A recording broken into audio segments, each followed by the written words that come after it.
Welcome one and all to the wonderful Black Whale here on this glorious ship where nothing is going to go wrong. This is my volume 35 notes. It's pretty beefy, right? We still have to learn the mystery of this whoever owns this Nen thing, this robot maid. Obviously the Phantom Troop is now playing a big role in where we are currently in the story. We have like the map and everything, and then I had like the list of the princes and their Nen beasts. However, as we saw in volume 36, there's gonna be a lot more things I need to fit here, and I just don't think cutting it horizontally is going to work. So I introduce to you what I'm doing for volume 36. And we're going vertical because I feel like this is the best way to do it.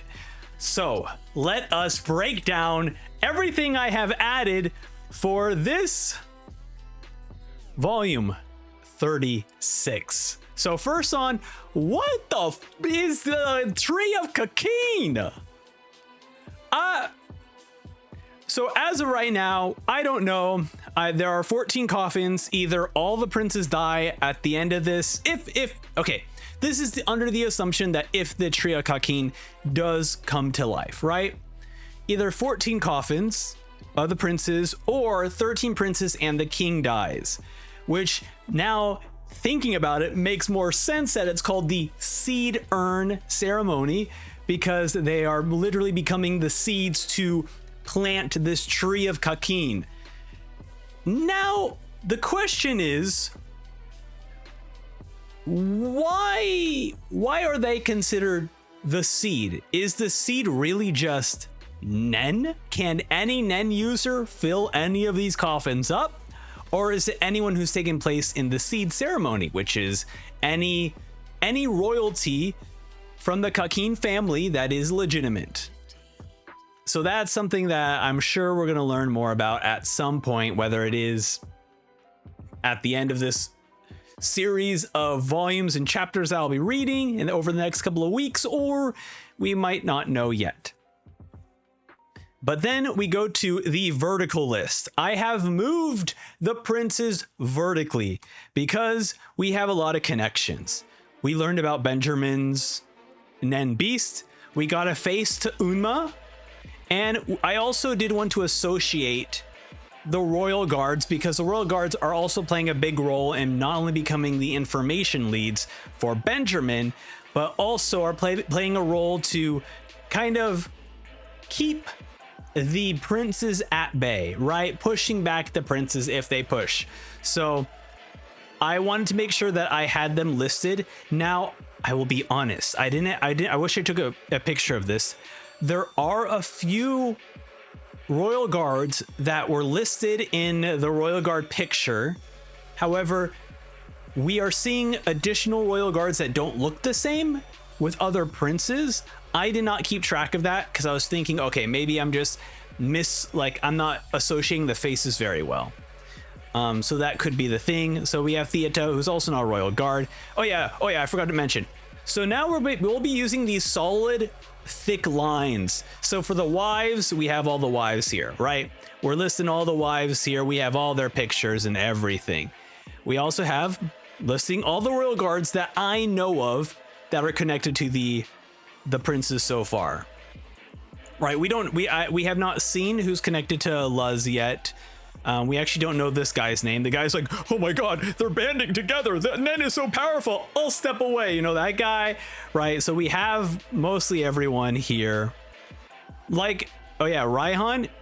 Oh yeah, good. Raihan, for example, I don't remember seeing him in the main picture. Let me just double check. Maybe I'm like lying to myself. I have this picture somewhere. I just oh, there's a lot of images that I'm just scrolling through right now. No, Raihan's here. He's at the very top. Yeah, he's here. He's at the very top there.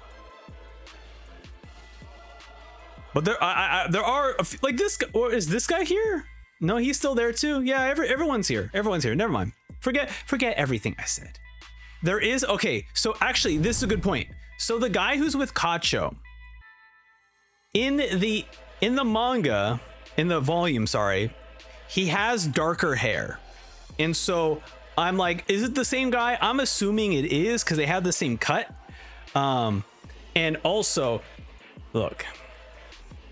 I got some of the, I got volumes, and I noticed something about a particular character.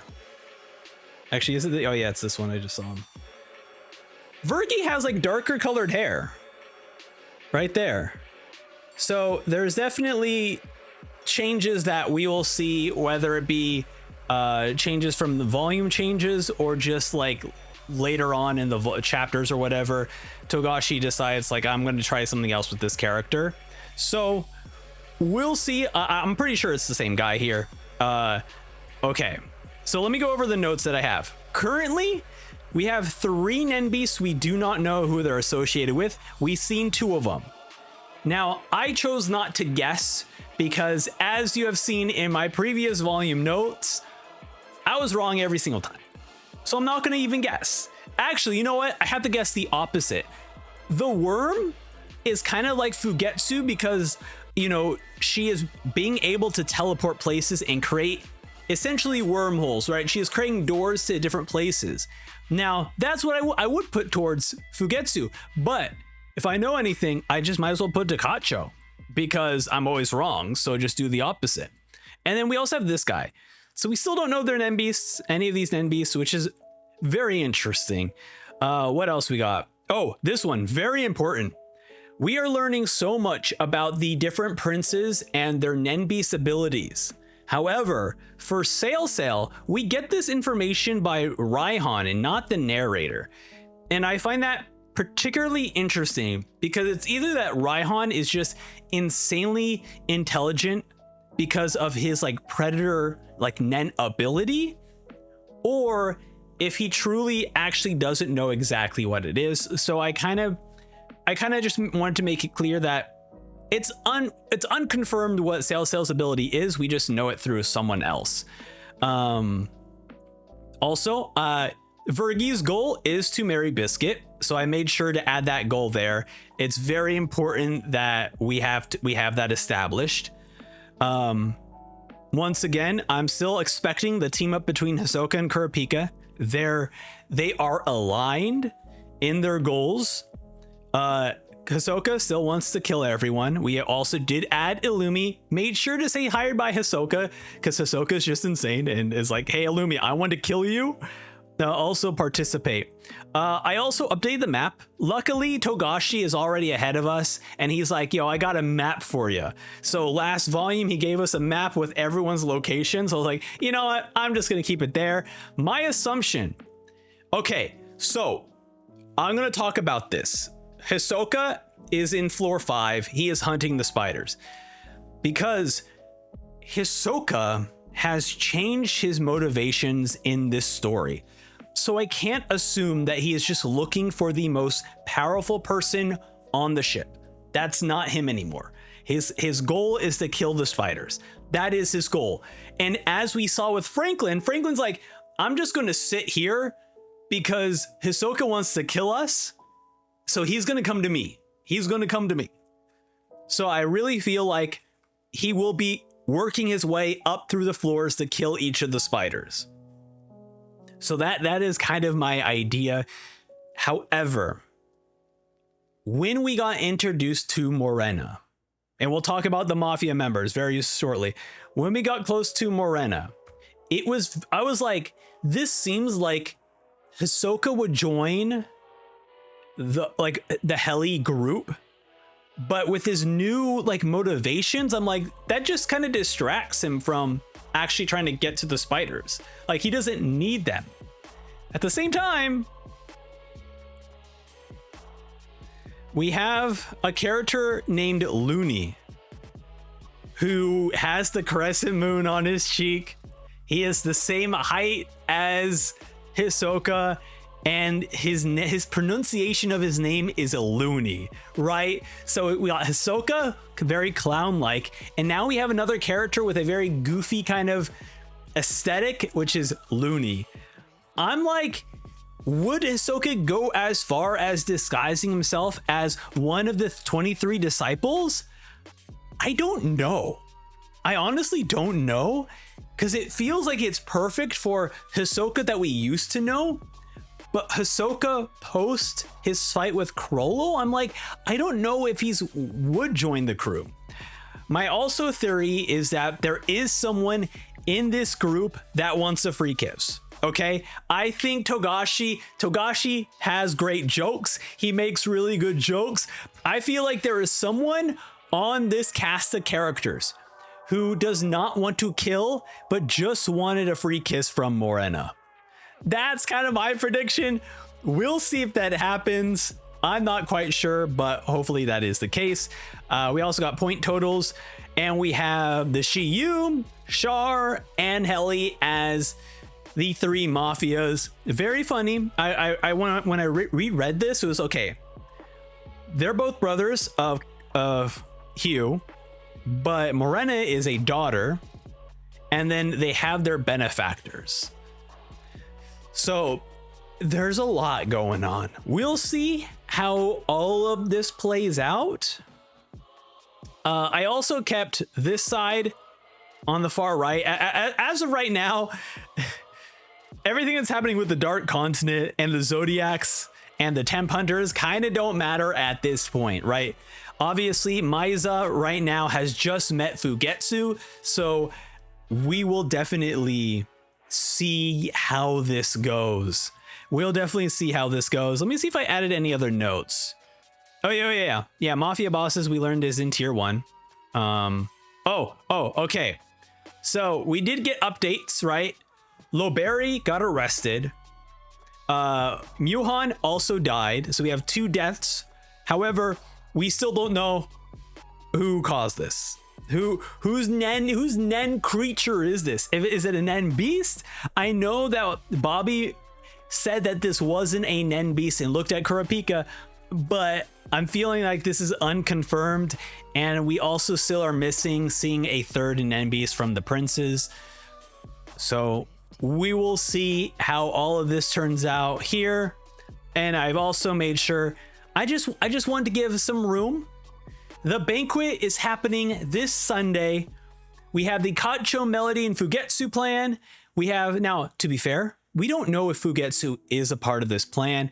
However, judging by what Kacho showed to Melody, it seems like Fugetsu probably is a part of the plan somehow.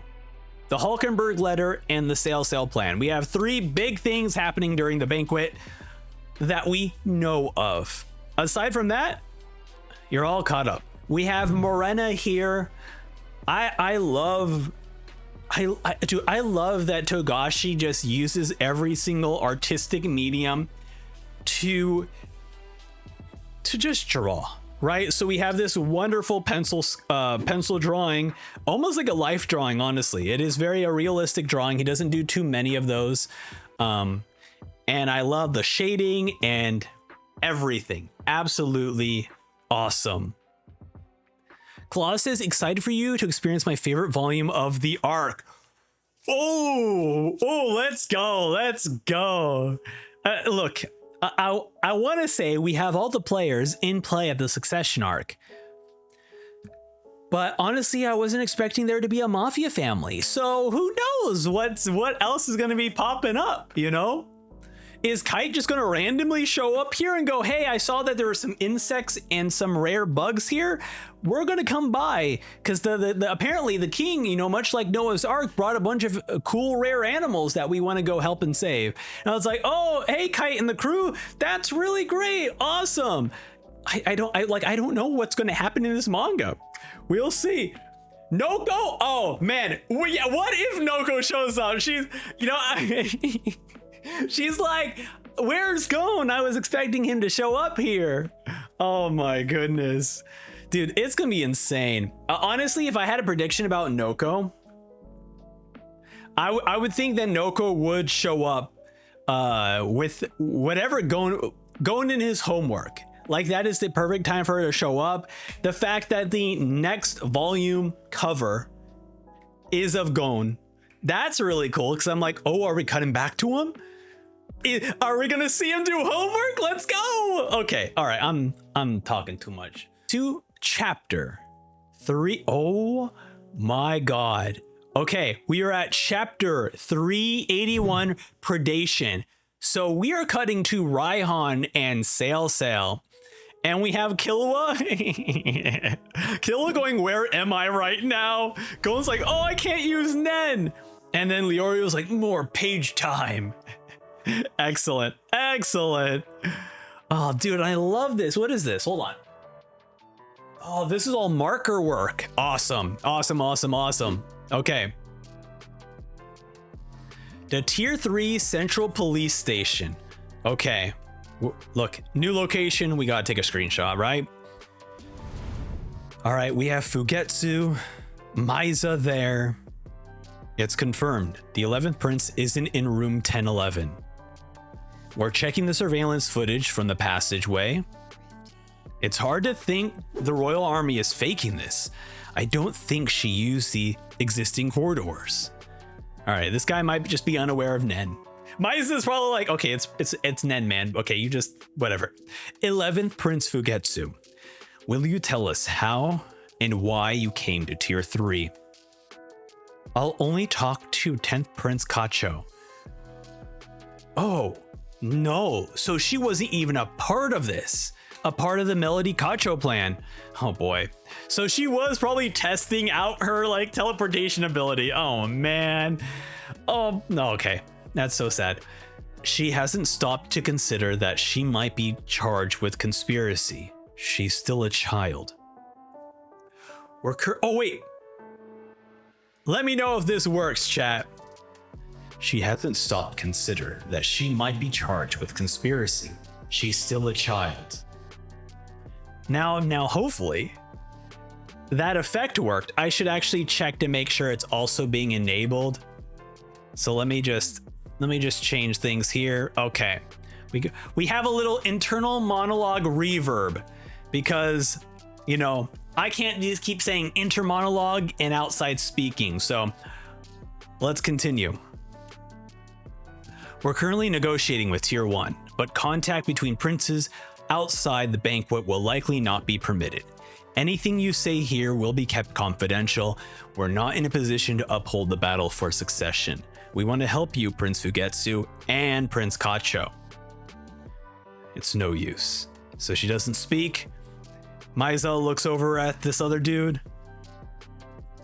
And bring, bring. Hello, just a moment. Melody, it's for you. Oh, hello? Okay. Oh no, so Prince Fugetsu's Nenbeast did have a translocation ability? And? I didn't want anyone to find out, not until they executed the plan. What should I do? Here are Maizorm's instructions as of 144. There are oddities in the behavior of Prince Kacho and Fugetsu. We must take precautions. It's likely they're plotting to escape somehow, okay? It's a key part of your duty to prevent that. Continue assisting Kini. Okay. Do I need to repeat anything? No, I've got it. And then looks like Kini and Melody give each other a look, and then they're kind of just walking away. Okay.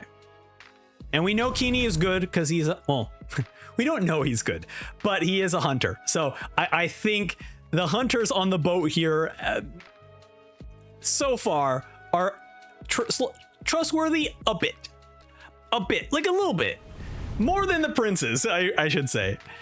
And yet we still have to proceed. Okay, so Melody going, we need to proceed with Kacho's plan, despite Fugetsu now being in Tier 3. Caddy and I are two halves of a whole. I create the door opening. I create the outgoing door. And once at the destination, the return door appears, but only Caddy can open it. Oh, that's so cute. As long as we close the door, we can use the return door to go somewhere else. It's our trip around the world. And we have them as like kids. They're like, we're here. That was our favorite game as kids. She's so nice. She always lets me have what I want. And then we see Fugetsu being returned to her mother accepting her with open arms. And then we have the investigator. You will be assigned an escort for 72 hours, but you won't be arrested. And you'll be free to go to the banquet on Sunday. I'm sorry, I won't sneak out again. A meeting with Prince Kacho will be difficult. I understand. I'll spend the rest of the time practicing for the performance. And then we have Melody practicing. And here we just have I actually don't have a flute sound. Actually, hold on a second. I actually might just have a flute sound effect. It's going to be, I think it's not going to be a cool one.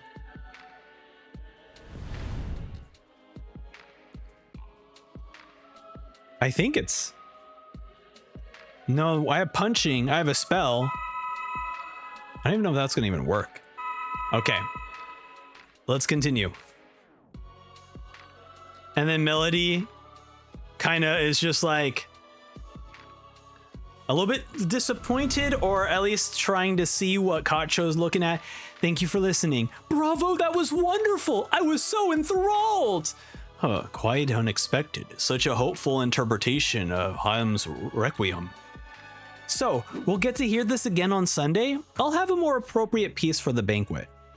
I'll make sure to be there and arrange for this ship-wide broadcast. Melody looks over at Kacho. Kacho is still looking down at her magazine. If we weren't on the job, I'd want an encore too. I'm flattered. Should I make up a reason to continue watching her? We're an independent judicial branch. We may be able to protect her until we land. Thank you, but it might invite scrutiny. I don't want to attract attention. That's true.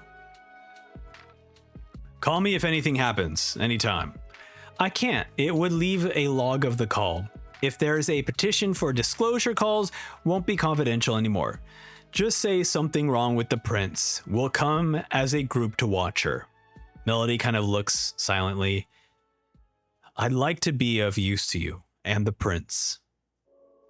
I learned today that words can have a powerful effect on people. Change people, and you can change the world.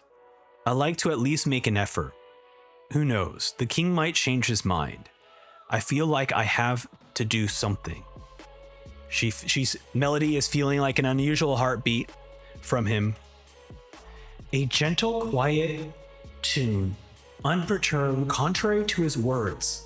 The on-the-job heartbeat of people who suppress their emotions. This one is in a league of his own. I can't rule out the possibility that he is being manipulated. He looks back at Melody and says, call me. Interesting. But really, the act of making a pass at me is suspicious in itself.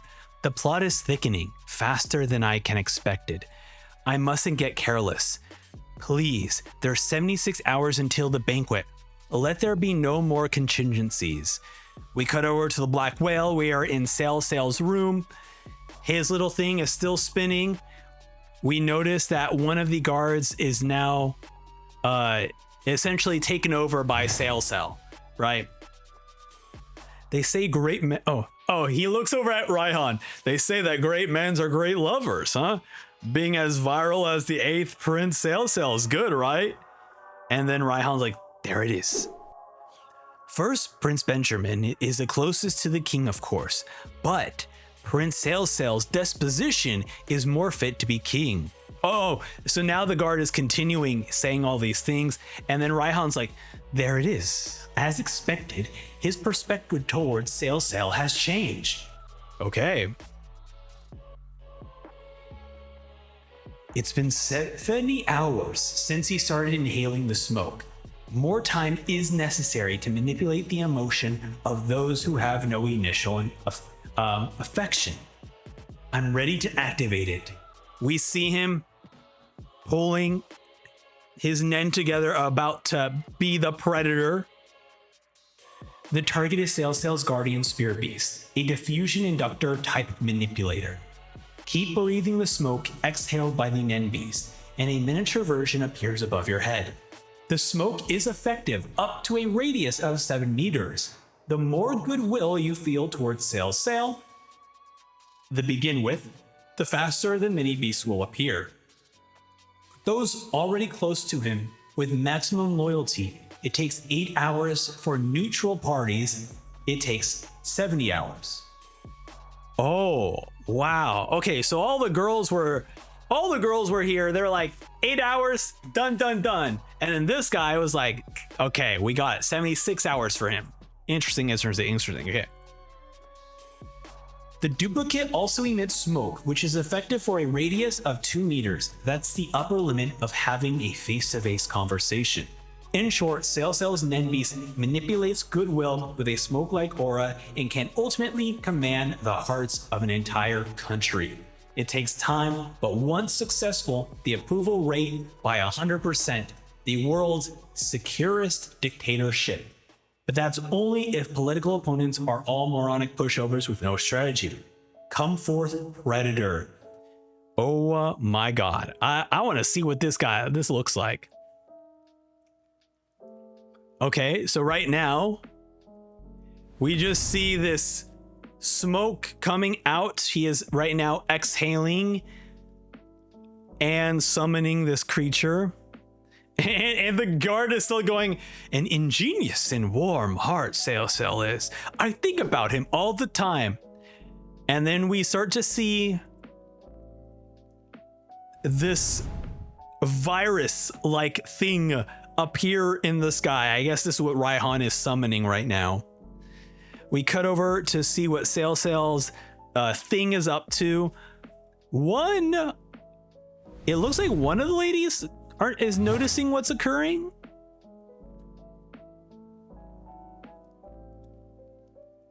Oh no! What the hell is this thing? Oh, I hate this. It is just a freaky looking monster with a giant sandworm Shahalood mouth and then with googly eyes. What the heck? And then and popular with the ladies. I wish I could be like that as this creature's like coming at him. Oh my god. Whoa.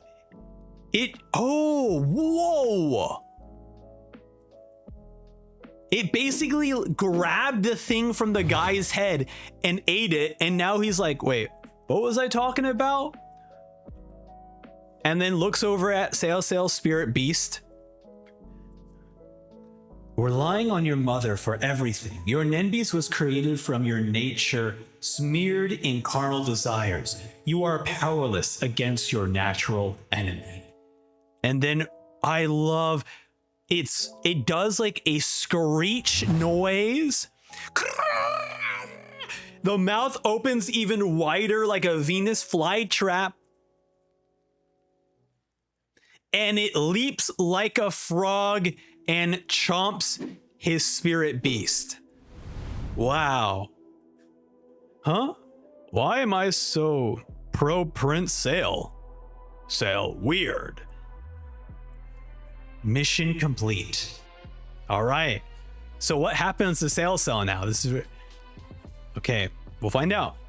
After my predator finishes its job, I cannot use any Nen for 48 hours. I've disposed of the 8th Prince Nen Beast, requested to be subbed out for Yoshoi.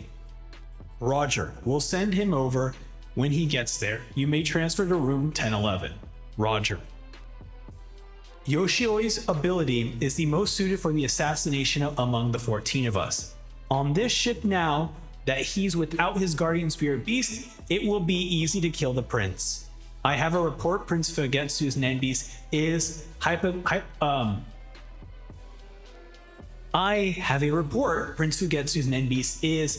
hypothesized to be translocation. This has been all but confirmed by the Royal Army. Yoshoi, if you give it all away like that, my ability gets neutralized. but it's possible she becomes invisible or otherwise undetectable. She may be a child, but you must be on your guard. And we see this buzzing fly with like almost like a camera thing in front of the room 1011. Okay, I assume this is Yoshioi, so we have an official name for him. Okay. You've escaped death for now, Prince Fugetsu, but now that we know it's a harmless ability, the assassination will come flooding in. And then we see the other guard outside Prince Fugetsu's room is just being like stabbed by this, I guess it's more like a mosquito thing. Okay, all right, he's gonna explain it anyways. Here we go.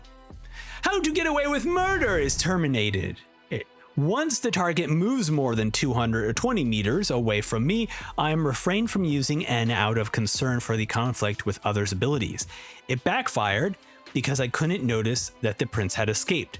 No, I should consider myself lucky that nobody realized that my stinger ball was on Prince Fugetsu. The existence of Nen has become public in Tier 1, and my ability is no longer as versatile. The guard's testimony is that I haven't touched the Prince Fugetsu could even become a clue to narrow down my ability that Kurapika has sure stirred up in the pot. People are bound to react if they hear a buzzing by the ear. This can be used as a simple way to detect Nen users.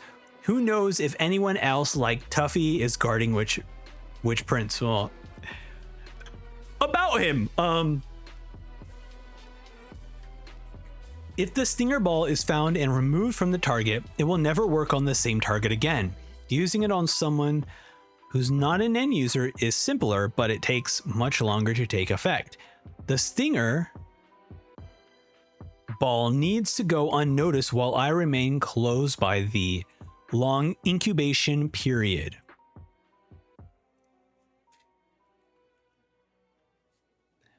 And I love taking my time. Yoshioi, switch with Raihan Sales Nen Beast was eliminated. Roger. Though not as much as the moment my target dies. The alarm has been cancelled. The stowaway has been arrested. The lockdown order has been lifted. You are free to move about the ship. Oh boy. Okay. 5th day, Thursday, 8 p.m. 104 hours since leaving the port, 72 hours until the next banquet. Interesting. Okay. Oh man. I really am liking this. We have time for chapter 382 called Awaken. Hulkenberg is here. He is back at the VVIP checkpoint, and they're like, here he comes again. Every morning on the dot. Good morning, Ninth Prince Hulkenberg. Another letter? We'll take that for you. Hulkenberg? No, I came to deliver something else. Oh, yes, absolutely. In person. Oh my god. He pulls one out. He's like, I come for you, buddies. All the men. Just put up the guards. We're coming through. I'm gonna see my father now. All right, here we go. The resistance is here. Oh my god. It took 4 days to get them to lower their guns, but I made it in time before another prince was sacrificed. And here we have Hulkenberg approaches his father. Let's put an end to this once and for all, father. Whoa, we're already starting off. Okay, also, I just like, this image is insane. Hold on, I'm pulling this, I'm like making this bigger for myself so I can see it better. Okay, I can't really do that. I'm sorry, I'm full screening this so you can't really see me. This is, okay. Oh, this is super important. Actually, let me remove the full screen because this is actually kind of crazy. Okay, so what I'm seeing here, right, in this image is we got like a lot of like religious things. The big picture in the back is just of like the Virgin Mary kind of character with all these angels coming to her, right? Like this is meant to represent the Mary. Oh, also this is like an actual painting. This one, this is an actual painting. I just don't remember what kind of painting that is. All these like religious, like this, here's like an image of a nun here. And then his father is just watching the big TV with speakers. And instead of a TV, it's just an image of like trees, forest, the forest of Kakeen. All right, let's see what's the next panel. It's too late. There's still time. You consented to the ritual. I was never told we were to kill each other. It's an important part of the process to be able to adapt to new situations. I see. Then this is my answer. You must decide to suspend the succession battle or I'll shoot. And we have him pointing the gun at his father. The battle for succession is out of my hands. I can't do anything about it anymore. Just call it off. I refuse. The battle for all of you. Don't let others do the work for you. You need to take action, Hulkenberg. There is no more disgusting than hypocrisy. And then he has the gun. He's like, I can't. With a revolution, I will become the king and put a stop to this battle. Goodbye, father. He fires the gun. He says, with a revolution. This is Hulkenberg. Hulkenberg, you are my king. Oh my God. I've been wanting Hulkenberg to be the anti-monarch player in this battle, and he is. Let's go. Though he is anti-monarch in the way of like, I will be a better king than you, Dad, rather than dismantle the monarchy itself. So he's like, I'm going to be the good king, which is not necessarily whatever. He shot his father, and his father grabs the bullet. Oh no. Good aim, but always fire 3 shots when shooting to kill. Hulkenberg shocked. I am a part of the ritual now. I have a role and I cannot die until it ends.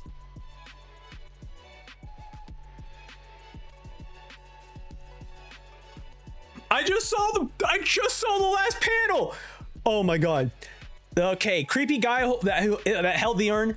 The circumstances which they accounted for before the ship's departure as secret training exercises. 9th Prince Hulkenberg and your guards will not be punished. So this was all within parameters. Then how's this? He fires the gun at himself, and his beast protects him.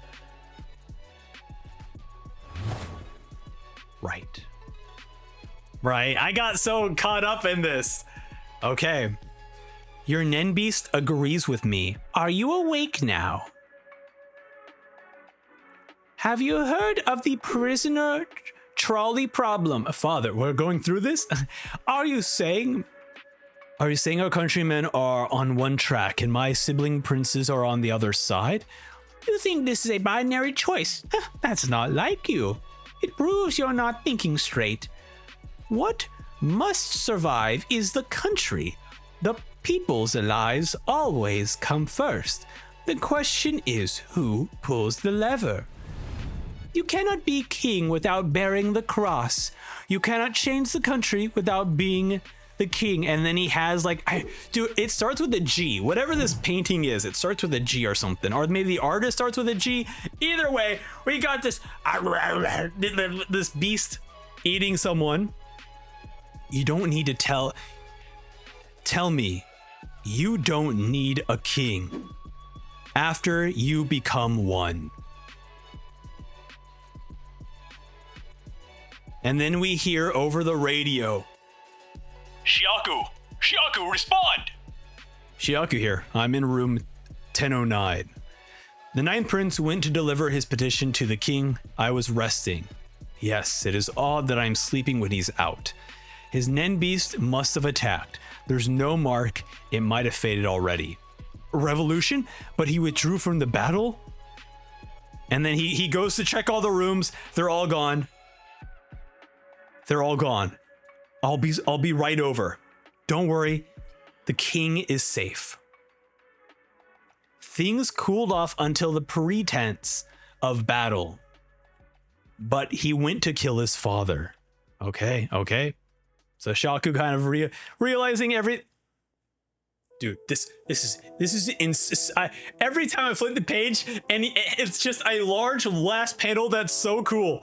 All right, we have the Hulkenberg crew, the menacing aura of them approaching. Oh no. He failed. He has now steeled himself. Hulkenberg has awakened and will go all out now. Prioritize his elimination. Procure his ability. Oh my god, the shadowing on Hulkenberg, the realization that he is trapped, and the only way he can succeed is by killing the other princes. I'm sorry, let me... Okay, I'm gonna... Hulkenberg's ability, I flipped the page, I just want to make sure I'm in the same manga here. I flipped the page. Okay, hold on. Hulkenberg's, okay, let me make sure that I have the ability right. Okay, Yu-Gi-Oh! Okay, wait. All right, so Hulkenberg summons, okay, I got it. Yu-Gi-Oh! Okay, now we need, okay, all right. His followers, Aura, united, become an unparalleled armor to protect the prince and an arrow to pierce his enemies. The Yu-Gi-Oh! Cold Sept. His own aura becomes a bow and guides the arrow true. And then we see Shiaku pulling out some kind of weird box thing. Maybe Shiaku has the Yu-Gi-Oh! Ability. War changes the enemy's institution through force. Combat, okay, people are saying this is Shiaku's ability. So okay, now I don't want Shiaku to die. He's got the power of Yu-Gi-Oh! On his side. He believes in the heart of cards. Oh, he made the card. Oh my god. He knows you. He's pulling out cards. This is his card image. Oh my god. War changes.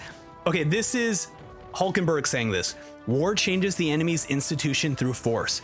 Combat annihilates the enemy will itself through force. To wield such a force is to be willing to face death. The arrow is fired. Oh my god. He shoots out the fire arrow, pierces the enemy's every possible defense, and robs the flesh of its will. Immediately, it breaks through Shiaku's Yu-Gi-Oh! Ability. We see the arrow cracking it, going right through the shield itself, the card, and the heart. Okay. And then, oh my god, one of the followers sacrifices themselves for it. In exchange for the body of one of his followers. In other words, Shiaku thinking, I can't even make it into a card. What an ability. Oh, so he's like trying to... Wait, his Nen ability is creating Yu-Gi-Oh! Cards. He captures Nen abilities in cards? He says, I can't even make it into a card. What an ability. Oh my god. Once the bow is drawn, an arrow that cannot be intercepted or defended against pierces the target. It's an ability that ensures victory in individual combat. And now, your orders, please. He says, Your Highness, your orders, please. Hulkenberg has an ability that just forces you to obey. No, that's not it. This is the spirit of the guy who sacrificed himself. So they just take over. They take over other people. Oh my God. So the people most loyal to him, sacrifice their own bodies so that Hulkenberg can send their souls into someone else. Cinema. Absolute cinema. Oh my God. And then Kurapika felt that. That was the second time there was a powerful undulation of aura with a rumbling. I must keep accurate track of the times and general directions. Now that the Silent Assassin hasn't struck in a while, we have a loud intimidator. If that is an individual's power, we cannot defend against it once targeted. It's my only option to be wary. No, I've done all that I could to make doubly sure. Helplessness will only be detrimental to my Nen. The enemy in an endurance race is one's self. And then we have an image of basically one of the girls choking out, or maybe trying to rescue him. Either way, we have an image of Sail suffocation. Suffocation, no breathing, he's dead. And then we have Yoshiaku, right? No, Yoshoi. Yoshoi walking out all cool, like I did it. And we see a shooting star on the black whale. And now we cut to Fugetsu. Oh, we are at the banquet. Melody, Fugetsu Kacho. We have some other people here who are the entertainment. And the 8th day, 8 p.m., the banquet begins. Wow. Oh my God. This is incredible. Incredible. What an incredible chapter. Wow. First off, I love the switch in motivation for Hulkenberg. I think that is such it's a cruel thing for his father to do. But for to basically force Hulkenberg in a situation where he's like, the only way I can get my way and to stop this insane madness is to participate so that it doesn't happen again. And now he is in full killer mode. Now, whether he will, the thing is, whether he will try and fully participate, or if he's still going to do everything in his power to wreak havoc before killing the princes, I'm not quite sure. He probably will start killing princes, but we'll see. We'll see. He may just be just like someone who's upset at like a Camilla person or a Benjamin, or maybe kill all the royal guards before even touching the younger siblings. We'll see. But this is incredible. Claw brings up a great point. If you remember in Hulkenberg's introduction, he was said to be a gold medalist in archery. That is so good. Oh my God, that's incredible. Angelus says his name is Shikaku because of his face. Shikaku can mean square in Japanese. That is so funny. He has a Yu-Gi-Oh ability. And he has a square face like a card. His ability is card shaped. And his name is like a square like a card. That is so funny. Ooh, chapter 383 called Escape. And now it's time to begin the very first Sunday banquet. We have planned a concert hosted by the royal family. Everyone is celebrating. Great job. All right. I must regretfully inform that we have a last minute program change. 8th Prince Sail, who declared he would change the world with his performance tonight, has taken ill and will not be able to perform. But there are still many fabulous performances in tonight's program. Please enjoy. Interesting. Taken ill. Right. Oh, okay. Very fascinating. So there has been some changes in the program. We apologize. Okay. And this is still the this is the urn holder. I don't think we have his name. It would be important. I should probably get his name. His name is probably in the early chapters when he was first introduced. I didn't realize he was going to be so important, but he's here everywhere. Just fewer acts and moves up the starting time for the second half. Sounds like an honor to be the headliner. Nugi said last chapter. Okay, so that was referring to him. Okay, I got you. I wasn't quite sure okay, got it. Perfect. Okay, so it was referring to this dude here. There are no changes in the order of performance. Then there are no problems. The first and second princes, probably Nen users, aren't here either. Fewer things to worry about. Okay, we have everyone getting ready for the performances. We have Izunavi's gonna perform something for Tyson. It's gonna be cinema. Okay, wait, what is it?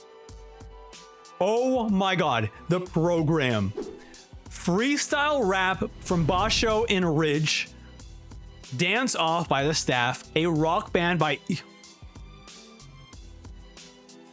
Izunavi is going to be a rock band.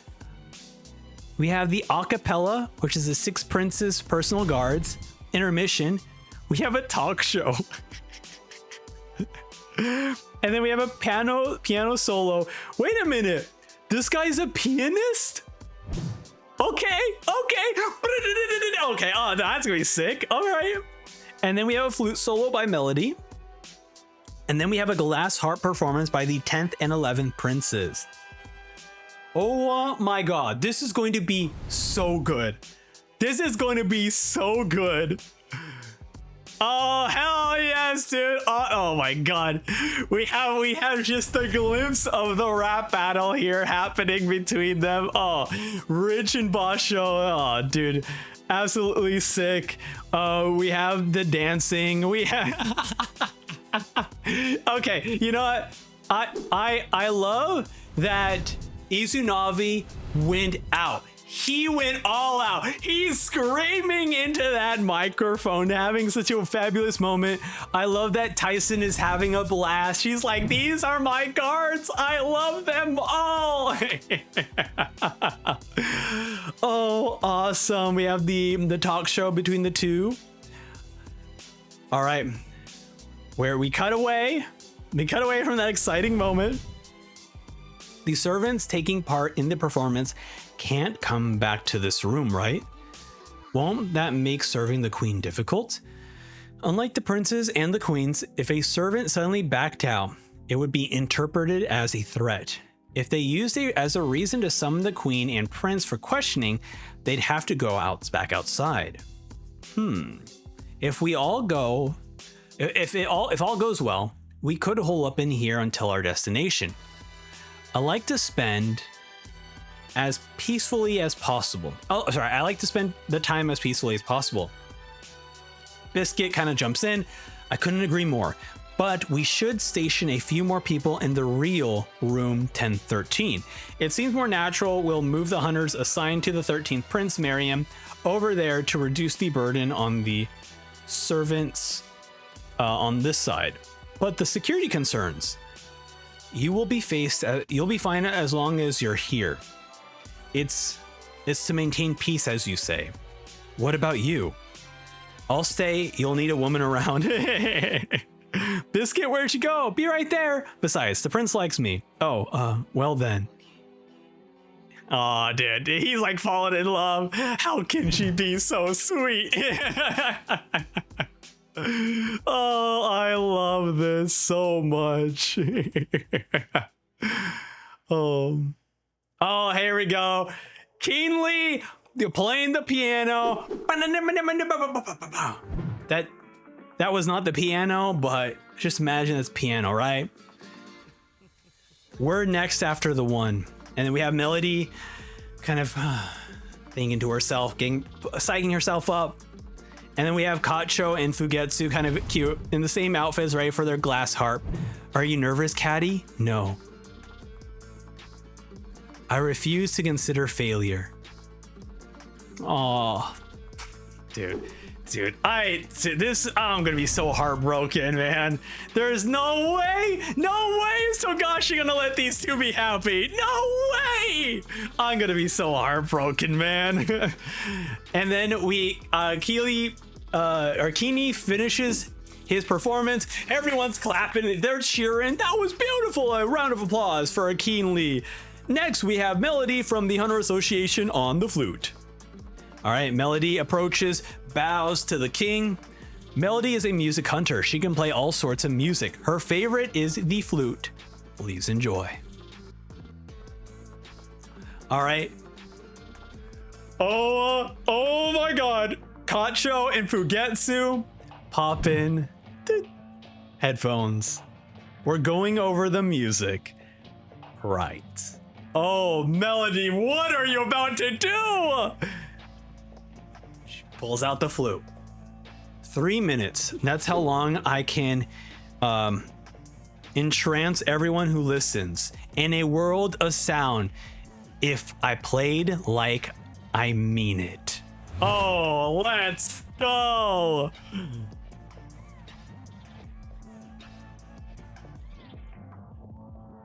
Beautiful. Absolutely beautiful panel. Oh my God. I am so happy that Melody is getting so much love. She was one of my favorite characters in York New, and I'm so happy that she got to return for us to see this panel. Beautiful. Absolutely incredible. What I love so much about this image is oftentimes, and you can see with the way the strokes are when he draws this. When you actually let me just show you an example. Let me refresh the panel, because this is I think this is so cool with the way Togashi is drawing this panel. That is so beautiful. So when Nen users use an extraordinary amount of Nen, the way it's portrayed is essentially very similar to this, where the edges are dark and it's encroaching on the light itself. You will see this in something like this panel, where the edges are dark, vignetted, and it's encroaching on the light in the center. However, with the way Togashi drew this panel, the light is actually extending out. It's not the power of Melody's Nen is creating the light. It is pushing back all the darkness. It's so beautiful. It's so incredible. Togashi is cooking with this. I love this panel. So good. I didn't even notice the prince's reactions here. Everyone is shocked. Okay, you guys can't even see it. That's hardly any. Everyone is shocked. Benjamin, Camilla, Zhang Li, Terry, they're like, we want to kill, but holy, this is beautiful. Tube, Luz, Hulkenberg, everyone. I feel like Tyson is This is Tyson's whole life, right? So she's like, yeah, this feels like about life. Beautiful. Absolutely beautiful. Oh my goodness. Next panel. Everyone collapses. Keenly, like this way, taking the girls out. Keenly will guide you to a lifeboat launch. Run as fast as you can. Oh my God, this is so good. Oh my God, this is so good. Here, we're changing different track. Where is it? Here we go. Departure. Even though, like, I'll be honest, I'm not expecting them to get out. This is too good to be true. This is too good to be true, but we'll see. They are running out. Man, I don't want to flip the page because it can't be this good. It can't be this perfect. It'll take 2 minutes to the escape boats. Once in the water, head west at full speed. All right, Keenly opening up. Actually, I have that sound effect. All right, use your ability as a last escort. Only use it when you're truly at risk. When they're about to catch you, you should be able to activate from the lifeboat. Imagine Kakin, and if the door doesn't appear, go back to your bedroom on board. We'll save you another way. Okay, Keenly wishes them off. I never saw Kacho Spirit Beast. Please let them escape. Keenly, go, hurry. Fugetsu, Kacho saying thank you. Keenly with the kind smile and the wave. The boat goes out. Good luck. Make it out. Now then. He cocks a gun. Oh no. What's this? My wife and daughter. They died in an accident 2 years ago. I've been looking for a place to die ever since. Oh my God. No, don't. It's all right. There needs to be no accomplices, or it'll affect the entire mission for the Hunter Association. I can be proud when I see my wife and kid. That I saved the lives of 2 wonderful girls. Oh my fucking God. After I heard his heartbeat, how could I stop? We have Melody crying as she's playing the flute. Keenly kills himself. We cut over to one of the royal guards. 1:44 p.m. current time. Hunters always say numbers first. Pick up the numbers. The girls are heading out. We're almost out. We did it. They see the opening outside the Black Whale. No! No! No! I see you! Get back there! Back! You know what? We're fixing this. It's gonna be okay, everyone. It's gonna be okay. Okay, we're just gonna... Oh, wait. There you go. Oh, I that's not white though. Yeah, we could just do like a little bit of this here, right? And put it there. There we go. Woo! Problem solved. I just want to say, this is the cruelest thing to do, Togashi. This is so mean. I know I said that I wasn't expecting them to get out safely. I wasn't expecting that. However, what I wasn't expecting was it's got to be Fugetsu's Nen Beast, right? Because the buildup is Melody saying, I never saw their Nen Beast. I never saw Kacho's Nen Beast. And then we cut over to Kacho, looking out at the opening and seeing this evil Nen encroaching on her. Okay, let me just read the page. We're almost out. We did it. They get out. Caddy, we won't ever be apart again, right? Kacho, never. We'll always be together. We can make it with the 2 of us. Getty, I know. I see the exit. Hang on. And then we have this Nen thing encroaching on her. What is this terrible feeling? Wait, what? Wait, what the hell is this? Is this not?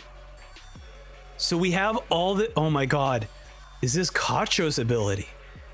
Because Melody specifically said Kacho. So this creepy, oh no, Fugetsu. Kacho screams, leave the ship. Doesn't mean escape, but death. Getty, the door. We hear the word spurt. Get back to the ship now. Oh my God, dude, the art is incredible. We see all of these hands going for it. Look, it's difficult to say, but I think based on what they've explained, this is probably Kacho's ability, Nen Beast. Get back to the ship now. She's screaming at Fugetsu to go. Fugetsu goes straight for the door. Kacho is joining. The door slams. Fugetsu is out. Caddy? No, Caddy, no! Caddy, okay. Kacho shows up. Good. Please. I'm so glad. I was so worried. What happened? I made it in time. Let's get back to the ship. This is worse than we thought. There's punish. We'll have to try again with a different plan, but we gotta lay low for a while. Okay, as long as I'm with you.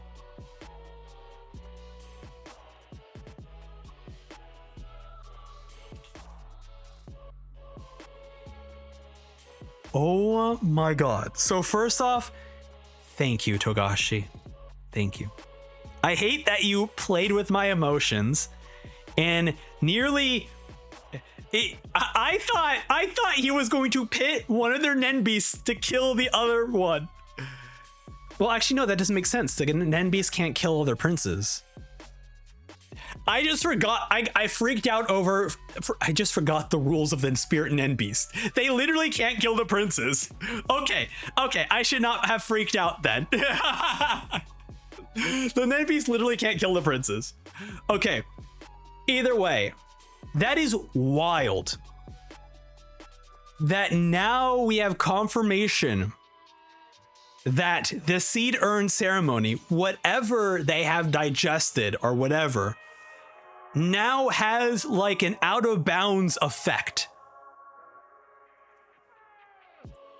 I imagine it's based off either the urn itself, like an area of effect around the urn, or maybe the king, or the tree of whatever that Tree of Kakeen area is.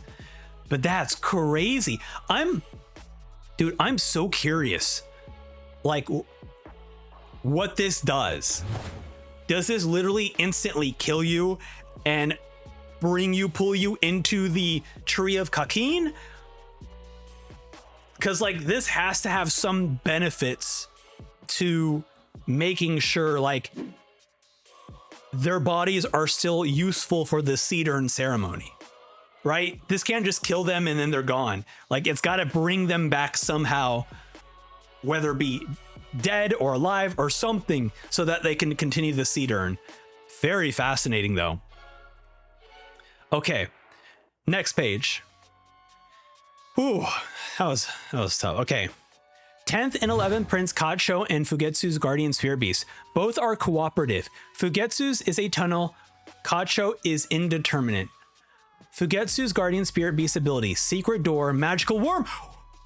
Oh, the one I was right about after I was wrong about every other one. But still, hey, great pat on the back there. A translocation ability with Fugetsu controlling the outward journey and Kacho controlling the return. And then we have Kacho and Fugetsu here happily resting. Kacho's Guardian Spirit Beast. Season of 2. Without you. If either of the two dies, it takes...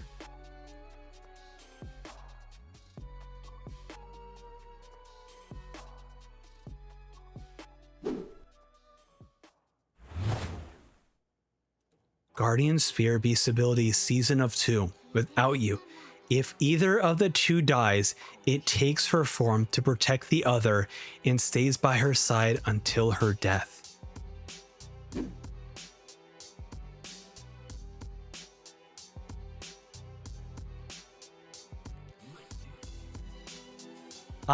Togashi, I was in a whirlwind of emotion. So she did die from the hands, but because of her guardian spirit beast, it just took over her body. Wow, that's so sad. And I hate that the last two panels is Kacho's like face dead, and then it's of the two of them celebrating and having fun. That's so sad. That's the end of the chapter. What a depressing chapter. Oh my god. And it's not, and then Fugetsu is just like, yo, this is Kacho here.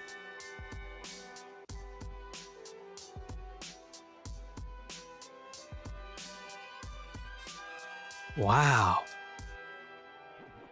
And in addition to that, right, if Fugetsu dies, then the spirit guardian will die as well. Oh my god. And I imagine that her soul has been taken back to the tree of Kakin, right? Like that. There's, oh my god. Togashi. This is upsetting, man. I mean, look, I say upsetting, but like, this is super good. This entire chapter was absolutely incredible. From the beauty, from the comedy of everyone performing, to the beauty of Melody's performance, to the optimism and hope of them escaping, to the sadness of Keenly's death, to the oh my god, they're about to die moment of all the hands, to the oh my god, they're alive, this is great, to then realizing that no, Kacho dies because her spirit beast has taken her body in order to protect Fugetsu. Oh my god, bro, that's so sad. Like, it hurts because it's even like more that Fugetsu just doesn't know. She's like, she's unaware of the sacrifice that was just made. All right, let's continue for the next chapter. Oh my god, dude, it is so, what an emotional roller coaster that was. Chapter 384 called War. It already feels like we're in war. A second search turned up nothing. I see, the army will soon suspect the mafia is involved.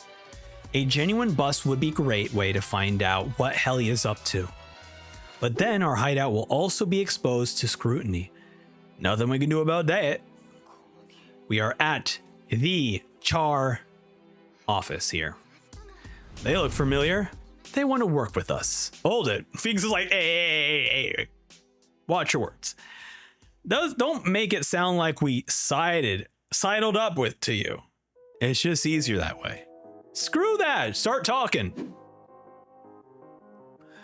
I see. So, the Heli hitman uses psychic powers called Nen. And here we have Tajao, assistant to the Char boss, military advisor for the 7th Prince Army. In the past few days, 8 of our men went missing. The same goes for the Shiyu. According to the reports of our collection agents, the number of missing workers is now over 300. This isn't the work of a single man. We need the hitman who sowed chaos on Tier 3, came down below with his accomplices, and they're continuing to kill in ingenious ways. We need to take action quickly. Sure, what does that have to do with these guys? We're looking for a guy named Hisoka, but he wasn't here in Tier 5. We want to search up above. If you run it by the CU in Tier 4 for us, we'll get rid of this hitman for you. Your hitman has translocation ability and can be elusive, but there's one location he will come back to. Right here. Points at the door in the office. What he wants lies beyond that door that you came through. Oh. You came from up above, right? What the hitman wants is a route upstairs. The Helly have their route through their benefactor, the Fourth Prince. Why bother with ours? Who knows? Maybe they're after the boss's life. The Fourth Prince himself may be wary of Morena, who just recently took over. Please, have Boss Lee verify whether Morena is in Tier 1. Alright, Morena's location will drastically change things. If she's not up there right now, you can't get through. What do you mean? It'll be an all-out war. One that won't stop until one side gets crushed. I like the reaction of just like, yeah, we've been through hell. It's all good. The Kakin Mafia has a code of conduct. A member who wishes to make a hit or a raid needs to tell their boss in advance, and the bosses touch base with each other. Huh? I don't get it. Boss, I can't stand anymore. Let me have it, member A. Boss A. All right, I'll talk to them. Member A kills member B with the gun. Sorry, my youngin went rogue. Ah, the folly of youth. I'll settle it with. I like, this is a great diagram. Okay, this helps me understand things. Thank you, Togashi. The deal could be made with money or life for a limb, but the victim's boss makes an offer considering the overall balance. This shows the boss's generosity and control. The notification is often after the fact, but it's an unwritten rule that it should be within 24 hours. The most important thing is that the boss was away from his turf when the inciting incident occurred. That's the way it must be for Kakin Mafia. I see. Aboard the ship, the only place away from their turf are tiers 1 and 2. That's right. It's been more than 2 days since the first murder, but it's not a big deal yet. There may have been no contact because the boss is away, but if the boss was in tier 3 and there was no call, the war is on. It's the equivalent of personally shooting another boss. There's no stopping it anymore. So if you kill the hitman, the troop will be at war with Helly. It'll continue until one side is crushed. Nobunaga's like, I mean, that's fine with us. That's great. I mean, yeah, sure. I mean, we want to kill Hisoka, so if it means we have to go out to war, I mean, that's fine too. There will be practical problems. The lowest echelon, punks, have nothing to do with it. They won't cooperate with any family in a war. You won't be able to get intelligence from them like you did here. We can talk to GU, but you'll have to find this Hisoka yourself. So, if the Helly boss is down here, it'll be the quickest for us to kill her. If the new boss is troublemaker, get another one. If the relationship between the benefactor and the boss was bad, they may even thank us. Can you verify where Morena is at once? In the meantime, we'll get a hold of the others and hunt down the hitman. They're like, oh. I love that despite these guys being mafia bosses, right? These guys are the top, like, right? You have Char, the benefit. Oh, I got his name. Let me go over there. You have enhance. You have, oh my God, his name is Broccoli. And he has his hair is broccoli. You have the Char boss Broccoli. Oh my God, like charring, like a food cooking. You have Broccoli here. And then you have the military leader and the underboss here. And they're like, Oh my god, the Phantom Troop is so dangerous. They're like, yeah, so we just had to kill. We just had to kill Heli, right? That's easy enough. I love it. These guys, the Mafia members are out of their league. They have no idea what they're dealing with. The Phantom Troop is just insane. I love it, dude. I love this. And now here we are with Shiyu. What is his name? His name is Onyor Longbow, like an onion. Okay. So we have onion and broccoli. Okay. And then we have Morena, not at all in her room. Okay. It begins. Next page. The second track faker, who must have stayed out of the limelight, were compensated under the table. Their residences on board were in equivalent locations to those of hired queens, with their luggage allowance second only to the king's. On one condition: absolute obedience to the monarchy system. And we cut to 104. She's not in the VVIP area. She's probably down below since boarding, camouflaged with help from her brother Butler. Yeah, I've been busy. Wait, what? Okay, so this is Terry's room. We have people brooming up. Oh my god. Wait, is this Theata? No, she's still alive. He's cleaning up someone else. Okay. Of course, do as you please. I'll do something about it when I'm free. Okay, so he's realizing that Morena is not in her location. His aura, Terry's aura is flaring up. Hey, get the soldiers in the lower tiers to search for Morena's hideout. Back to work. Yes, sir. And then Theata's like, yes, sir. She's looking at the incredible aura that is coming from Terry. Terry's like, huh?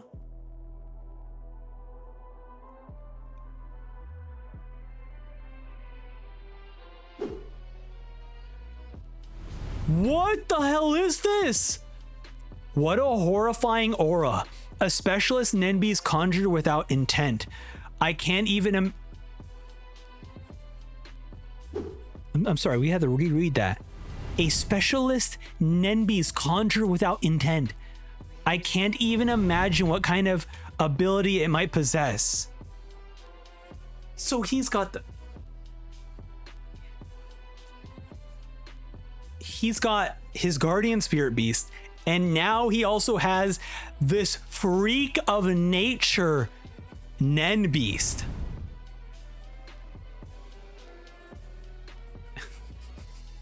This thing is still so freaky and funny. The guardian spirit beast created through a ritual, and his own alter ego created through instinct. Yo, what is this? What the heck? What the heck am I looking at? If I want an opportunity, I'll be too late. Her heart throbbing.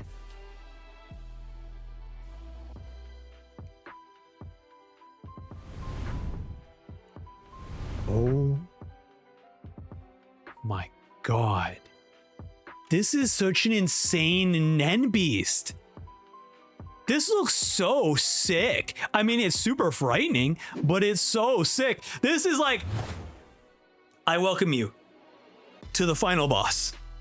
In case you need a reminder that Terry might be the final boss.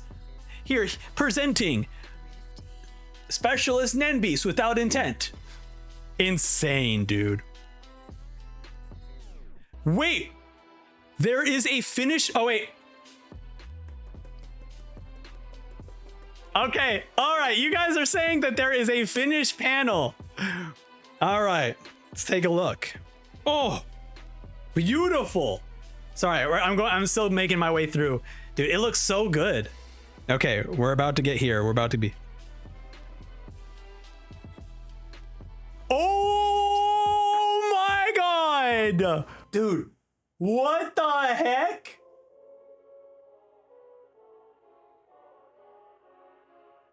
Look at that. The face on this! Wow! Oh my god. I am very, very happy. Dude, incredible. Oh my god. And Theodore's like, holy shit, oh my god. Splendid. That feeling you just noticed is a sign to move on to the next stage. The application of the basics and the combination of the 4 exercises. And Terry's like, oh, finally. To be honest, I fear you. I've never seen anyone learn Nen so fast. Wow. Incredible. So far outside the standard range, I found myself putting on the brakes. Well, most people are like that when faced with a true genius. Terry's just talking to him about himself. Yes, I have a high opinion of you, Theodore dear. Thank you. I know what I must do. Let us waste no time unlocking your potential. The 4 exercises are Ten, Zetsu, Ren, and Hatsu. You have already been practicing Ten and Ren at a high level. You will need to work on them every day to increase the power of your Hatsu. But the key to the most technical aspects is Zetsu. And he's like, to close off your aura? Yes. It's no exaggeration to say that to master Zetsu is to master Nen. This is so interesting. Because she's like, well, I'll continue reading. She is way, I don't know if she's like super afraid that she's like, I'm just going to tell you everything now. You are like, there's no point in me holding you back anymore because it doesn't matter. I'm making no difference. First, close off your aura in sections. Then shut down the aura for your whole body and maintain that for more than an hour. Once you can do that, we'll practice some more. I see. First imagine in my mind, and then Terry's Nembis looks at Theoda. Don't interfere. This training really is necessary to learn Nen. I have told no lie. Get out of my way. Damn. She's talking back to that horse face. And then first the hands. We see the Nen slowly dissipate from his hands and then from his body. Yes, very good. For now, I can be sincere in my desire for his progress. Let's keep going. I can do this tomorrow if I have to. Wow. In my desire for his progress. What does she mean by that? I guess maybe it's just kind of what I was reflecting, which is like, there's no point in holding him back at this point. She will figure out another plan. He's like, Chapter 364 originally ran in the special issue of Shonen Jump magazine where all the artists had to draw a straw hat somewhere in their manga. I went overboard and hid 14 items from different series. And the part he shows off where the straw hat appears. And it's, where is it? Hold on. It's just when they're tackling this dude here. That's right there. So he shows it. It's just, I don't know. It's just so funny to just hide it there. It's goofy. That's so goofy. I love that he just has fun with his manga. He's like, everything is so serious, but you know what? I'm just gonna have fun and just put this stuff in here. You know, like he just has such a good time. Yeah, is Vincent a member of the D Clan? I hope not. Chapter 385 called Warning. We have the black whale with its big eyes with a searchlight. Or it's technically like headlights. We cut back to room one, cut back to Terry's room. Close your eyes and focus. Using Zetsu while listening carefully is pretty difficult. Maintain your Zetsu while following my instructions and answering my questions. Continue your Zetsu unperturbed by all sounds, queries, and incidences. Doing this for 60 minutes should feel like a very long time. Oh my god. It's the back of the volume, the pose at the back of the volume. There's something on your left shoulder. Okay, start over. So like a little spark of Nen. Hey, that was a bit unfair, Theoda dear. The enemy will be harsher than that. No, never mind. Focus. Focus. And we see the guardian spirit beast like slowly form in like, oh, it's so creepy. Focus harder. Do not rush. Fourth Prince Terry holds a tremendous amount of aura. The guardian spirit beast emerges immediately if he loses Zetsu. With a physical attack, I would need to kill him swiftly and surely. I can't do it if Terry loosens Zetsu at the... Oh my god. That is so clever. That is so clever.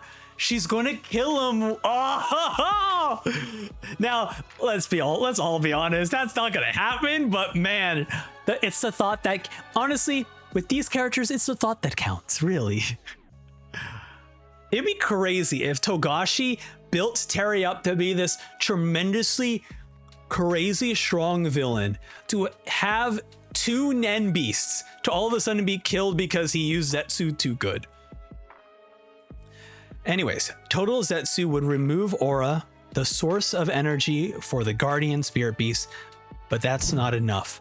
I must consider the possibility that the guardian spirit beast holds an energy reserve when it vanishes. I must have him maintain Zetsu for more than 40 minutes. And then, sire, it's okay. The prince is in training. Don't interrupt us. Come on, I was so close. Oh boy. I suppose their meddling is a part of your training as well. At this rate, your Zetsu isn't looking like it'll last long anyway. Start over once more. Fine. Do anything you want. I'll give it my all. I don't care if you're writhing in agony or the floor foaming at the mouth. I won't open one pore for you, so don't worry. He's in the zone. Good. His focus when he gets like this is exceptional. And then we see the face on the guardian spirit beast going, uh-oh. Oh no, I'm fading away. Fades away. Now there is nothing but peace. Theoda ignites her Nen, flicks a Nen ball at Terry. No way is this gonna work. Smacks him in the head. He wakes up. Bro. He has such serenity in his eyes. I am so scared. He is so much at peace.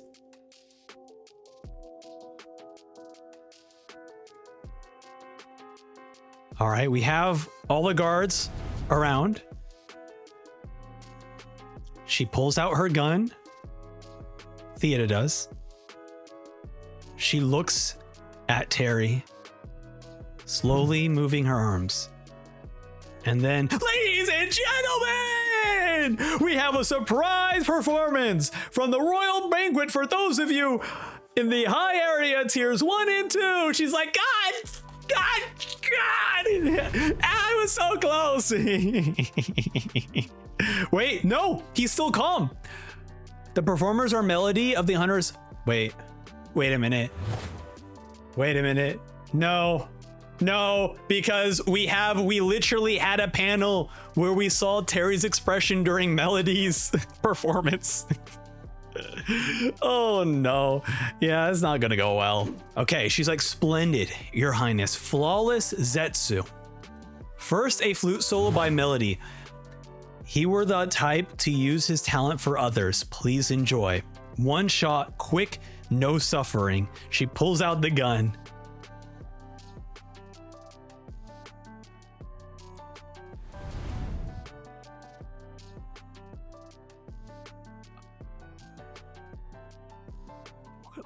Are we about to have a Nen after death situation?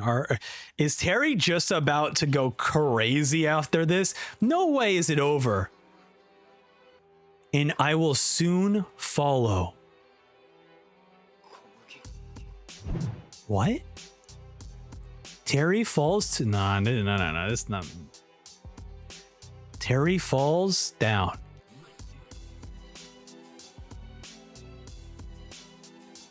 Melody, she is captured, entranced by Melody's performance now. Oh no. The prince disappears. What the? The prince is gone? That's not all.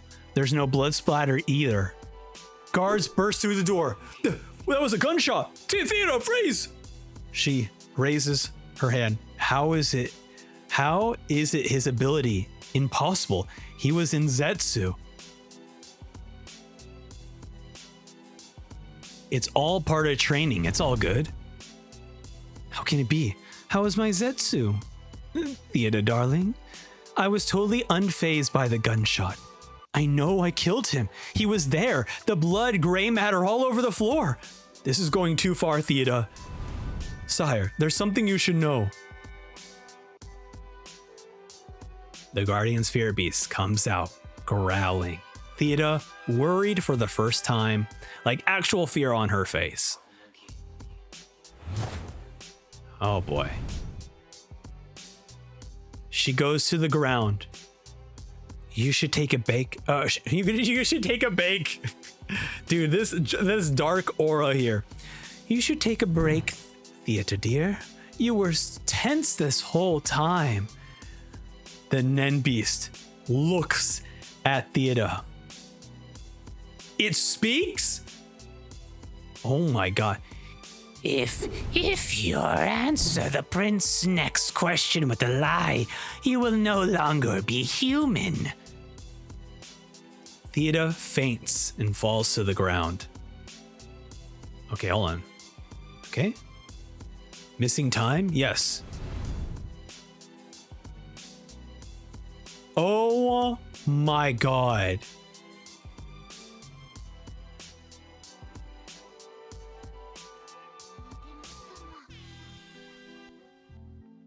So because she was entranced by Melody, she lost track. So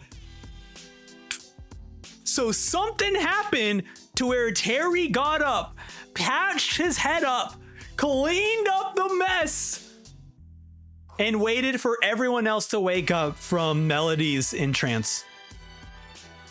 What the hell? That is insane. Oh my god. So Terry's like missing time? Yes. We heard a gunshot, and the moment we headed over, a beautiful landscape appeared in front of us. We were unable to move. We think it was due to the music broadcast. It was supposed to be 8th Prince Sailsail's stupid rap, right? Yes, the performance was by a Hunter Association member named Melody.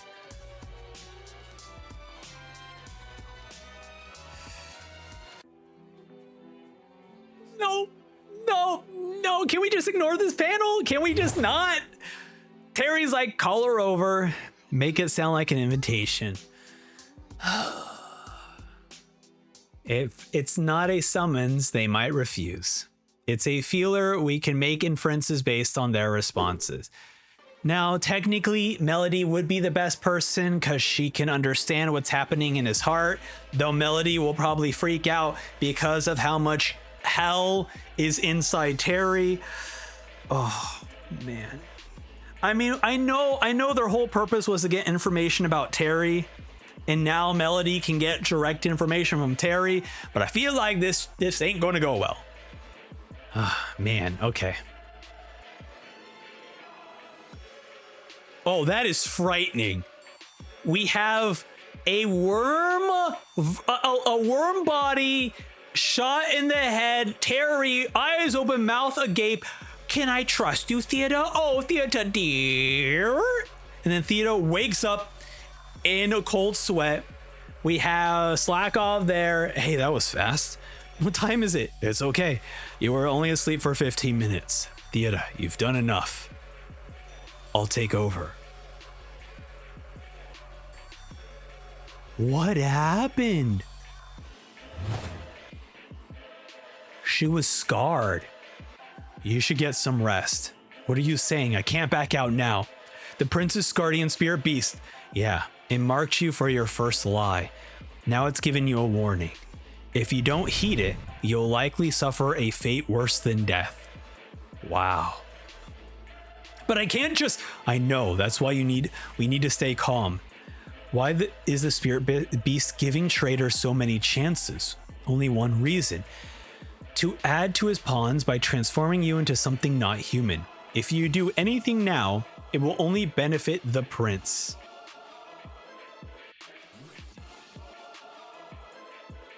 Insane. Insane! Okay.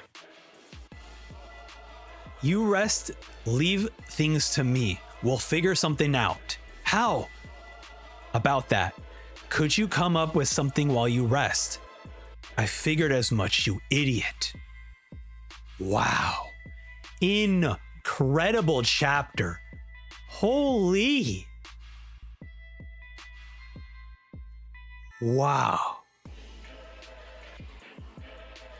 That is incredible. Candid says serene evil is extra scary. Wow. Incredible. This is my current theory on this, what's happening right now. It is definitely right. He is a extremely powerful Nen user. So it is not a mistake to think that he can either be less entranced by it, so he can still be entranced, right? We can still have the expression of him going, whoa, and then it fades a lot quicker than everyone else. So he can still have this weird time dilation moment where Theoda sees him get shot and die, and then she's like, what happened to him? He's gone, and he's already like, I figured out what happened to me. So there's something, and it's one, and also, yeah, we don't even know what his abilities do. We don't know what both his spirit guardians do. He probably has Nen after death. This dude is just the worst of the worst. Oh man, I would be surprised if. I just feel like this made him stronger now, because now he died, and then came back to life. And that is scary. That is a scary thought. Chapter 386 called Hypothesis. There was no blood. Okay, she's thinking about it. She's like, what the hell happened, man? This man is insane. There is no blood. No liminal reaction, right? The bottom line is you didn't shoot the prince. None of that was real. The fresh blood from his head all over the floor, his body, his twitching mouth and fingers, the gurgling in his throat, but the fact that he is alive and what I thought I saw wasn't real. I guess it could be it could be an illusion. His Nen ability could give people an illusion. That would be. Well, no, Miriam Miriam is causing the room 13 issue. So it's not like another person casting illusions all over the place. So she's like, was it an illusion? But I did fire my gun. What part? How much of it was real and what was an illusion? I need some time to think about it. No, I think he's just that powerful.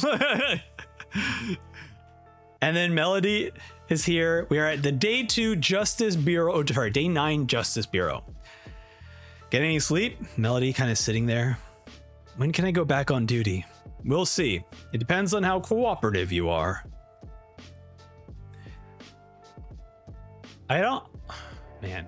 After Melody was like, this guy is being manipulated, his pupils have gotten wider and wider. And so now I'm like, is that a part of the manipulation? We'll see. It depends on how cooperative you are. Keenly left a suicide note saying he acted alone in the prince's escape attempt. It's likely we'll settle on that explanation, but I'm pondering an alternative possibility. A few other princes were impressed by your performance and want to invite you to their suits. Maybe someone among them is thinking the same thing I am. I see. Tell me in detail what you did the other day, and then I'll ask you some questions. I'm being held to protect me from the dangerous princes, so at least it's true that they're an impartial judicial judge branch. Sorry, I was not tripping over my words, sir. And Princes Kacho and Fugetsu? They're also here to answer questions. They said Keenly tried to force them onto the lifeboat under threat. Besides the note, there isn't anything to remove the suspicion that the princes plotted their own escape. But there is no evidence it was their idea either, so proving it will be difficult. But I can be persistent. I'll take my time to question them thoroughly. Thank you. I'll use this time to consider my next moves. All right, Melody, keep thinking. Oh, interesting. So this is the guy who sacrificed himself. Normal pulse, nothing unusual in the brainwaves. According to the numbers, he's just asleep. So, Sumidori's soul possesses Shikaku's body? Yeah, but it doesn't feel different from my own body. Then where's Shikaku? Swapped out somewhere else or in the same body? Hulkenberg's like, we need to figure it out. Oh my god. Where? Oh, he's investigating this? When I fire an arrow into a target A, one of our souls possess and take over A. So what happens to A's consciousness or soul? There are 4 possibilities. 1, death. 2, switches bodies with Sumidori. 3, coexists within Shikaku's body. And 4, somewhere or someone else. Now, to be fair, my assumption was 3. I just assumed that they just coexist, but Shikaku just has no control over their body. So they're just kind of like dormant, asleep, not really doing anything. But now that he's presenting like there are 4 possibilities, that is interesting. For now, there's no way to prove or disprove any of these. If it's 3 and Shikaku's soul remains in this body, it seems I pushed him out and he remains buried in the subconsciousness. It'll be difficult to verify 1 and 4, but if Sumidori's brainwaves change, we can confirm 2 that someone is in there. So, okay, that's why they have him hooked up. We need to find out. And then we get this glare from Hulkenberg. I talked to my father, accepted my fate, and steeled myself for what I had to do. This ability awakened in me right after. And then we see like this painting of people fighting over each other. I'm confident this is the ability I need to succeed. This is the ability I need to win the succession battle. Keep that in mind as I share with you my hypothesis. All right. Dude, I love it, man. He's given a whole lecture on this, and this is this, and this is this. Oh my god, he's giving us a whole lecture. I love it. I see it's possible. Of course, this is only a gut feeling I have since I don't know how Nen works. I need an expert on Nen to back me up on this if possible. Oh my god. The meeting of minds, Kurapika and Hulkenberg. Oh my god. But this process is absolutely necessary to understand this ability. Sumidori, will you do this for me? Of course, with absolute pleasure. Thank you. We cut over to Luz's. Okay, so he has not yet said if he's going to team up with Kurapika, but man, if you need a brainy kid who knows about Nen, Kurapika's your guy. All right, we cut over to Luz's room. He's just chilling, smoking. There it is again. What? The rumbling of aura. It's next door. Ninth Prince Hulkenberg? Yeah, whatever ability it is, it's serious trouble. Bing bong. Stay there, Your Highness. Who's there? First, Prince Benjamin Soldier. Oh. Even Covenant is like, yo, that ain't me. Wait, no, this is not Covenant. We don't know this guy's name yet. Okay, cool. At least we know that someone else is here. He's one of the last 3 we don't know about. Don't know their names. Okay. And then we see Shikaku there waiting. Interesting that they don't call ahead of time. Long live His Highness First Prince Benjamin. Oh my god. He just kills himself right in front of the intercom. Okay, they're testing a theory, all right. They're testing the theory, all right. Okay. What was that? A shot fired in the hallway. Probably the first soldier, Prince Soldier. Hey, Rice, what do you do? You're never gonna believe this. He shot himself in the head. We see Shikaku on the floor. The rumbling stopped. What was that? First Prince Benjamin Shikaku committed suicide, no doubt due to Hulkenberg's ability. Oh, we have Benjamin. Oh, no, this is Balls. Balls is here. Hulkenberg. He leaped to the top of the blacklist. Yes, he's become the most dangerous man. Summon Khan Jadol back from rooms 070 or 07. Okay, we got it. We got a freaking name.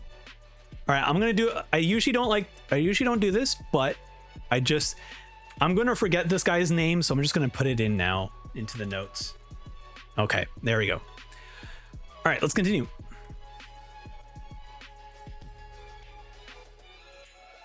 Okay, so they have the guy there. Okay, they're testing out. Ninth Prince Hulkenberg? What's your post and service number? We don't know who woke up. We don't know whether it's Shiaku woke up in the other guy's body or if it's the guy coming back after being killed in Shikaku's body. Oh, good cliffhanger. Good cliffhanger. All right, we cut over to Kurapika. That way. Okay, Bill also sensed the Nen. All right, well, I mean, technically, these are all Nen users, so they all sense the Nen. Clearly, it wasn't the even side of the hall. I bet it's 9, 7, or 5. Can you rule out third Prince Zhongli? Not totally, but it's not his guardian spirit beast's aura.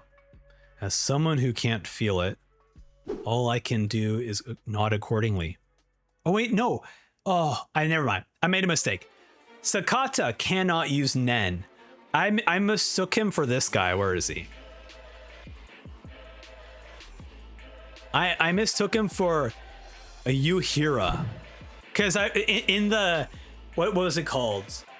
In the Nen class, both of Hulkenberg's like associates were like pretending to be amateurs, and they had like huge flaring auras. Okay.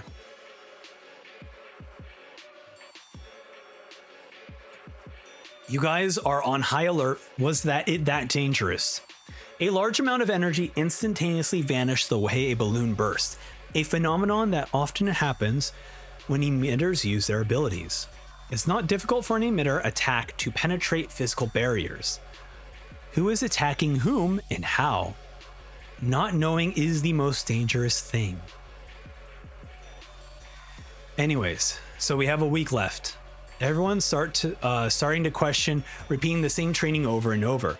Are we really going to be able to use Nen? Well, move to the next step tomorrow. True, I should get started.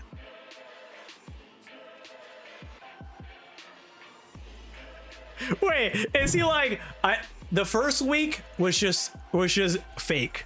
The second week, now we think about giving you guys Nen. Oh, that'd be funny. Okay, now we're going to the divining test. Whoa, the water changed color and the leaf is spinning. Is this an ability? This shows that my ability is of the specialist type. It's called water divination. This determines what type of Nen you have. It can't be used with those who can't produce enough aura, but some of you are showing promising signs. Okay. He looks over to the other servant. Ladius. What? You've been the quickest to learn. Let's start with you. Oh, okay. All right. Where is she from? Ladius. She's one of Fugetsu's servants. Well, not anymore. Oh, no, she still is. They didn't move her out. Okay. So, dude, she's going, I'll protect you, Fugetsu, with my Nen! All right. Bobby is like clever. By picking someone unexpected, he subtly is implying Nen talent has nothing to do with gender or physical strength. Now the muscleheads will feel compelled to focus more on training. Smart. Getting like, hey, I'm better than this servant person. I'm gonna learn Nen now. Smart. However, ability types shouldn't be revealed to anyone else.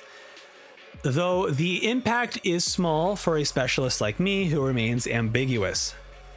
Letting your type be known to the enemy is as bad as telling your opponent what you're going to throw when you play rock, paper, scissors to determine who will go first in a game.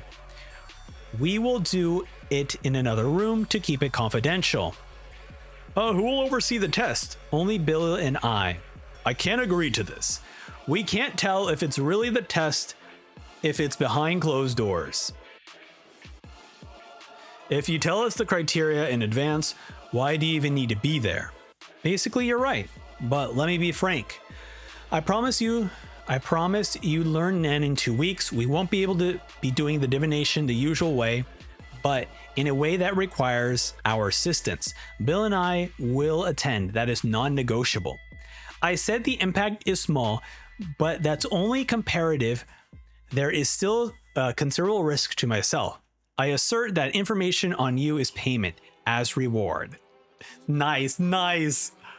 Furthermore, there's only one reason for us, the young Prince Wobble bodyguards, to teach Nen.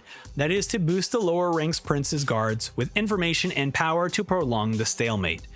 Consequently, it doesn't make sense for us to become a threat to you. If you remain unconvinced, you can call it quits here. There we go. The true reason reveals itself. I mean, we already knew it was going to be a stalemate, but now more so everyone else knows that they need to make sure that all the lower princes have power. Even Fury is like, he admitted to it. That's quite refreshing. It's what we all knew. Still, it's significant that we identified him as a specialist. Want to swap out with Raihan? Raihan's ability should be used to eliminate the prince's beasts. After 8th Prince Sailsail, he moved on to monitor the 5th Prince Tupa, right? It seems to take after Tupa's temperament. It's being cautious and refusing to show itself. If we think it's Raihan suppressing Tupa's beast, he's being perfectly effective. That sounds like an excuse for yourself. What about the analysis for the 14th Prince Wobble's beast? It was due yesterday. About that. We don't know yet. It's not showing itself, so there's nothing I can do. We don't know if the host is too young or if it's counteracting type or something else. It's still the first week. It's not our move yet to make. This is so enlightening. A lesson in strategic patience. I'm surprised that Fury is like kind of like chill with this. He's like, I was expecting him to be more Vincent coded, but he is kind of like the I will get to work and beat you to a pulp, but right now I'll take my time and chill back a bit. So that's kind of nice. All right. Oh my god. We cut back to Terry's room. What, you're already playing the 4 exercises? Yeah. Now I have to shorten my Zetsu response time as much as I can.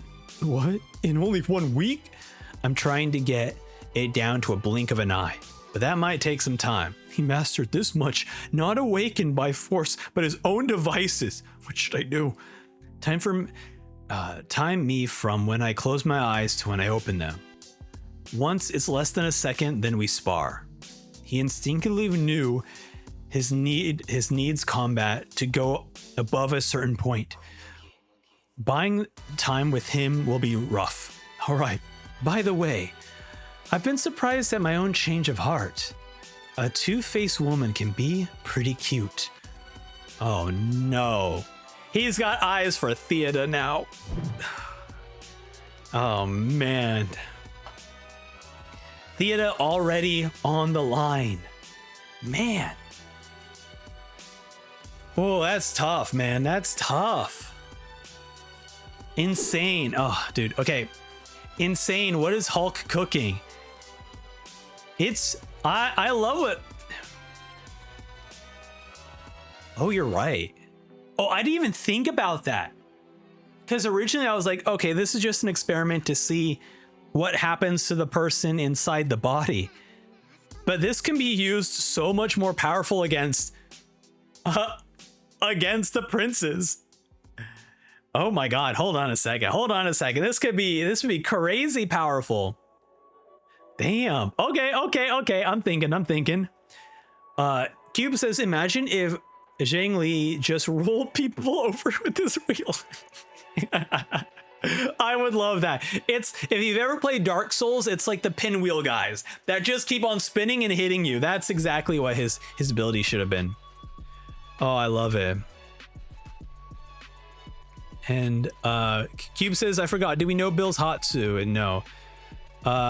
Cube says, genuinely, I kind of love Fury. He honestly, he's growing on me. He is growing on me. Let's move on to chapter 387. Oh, okay. We're opening up this. Wait. So, hold on.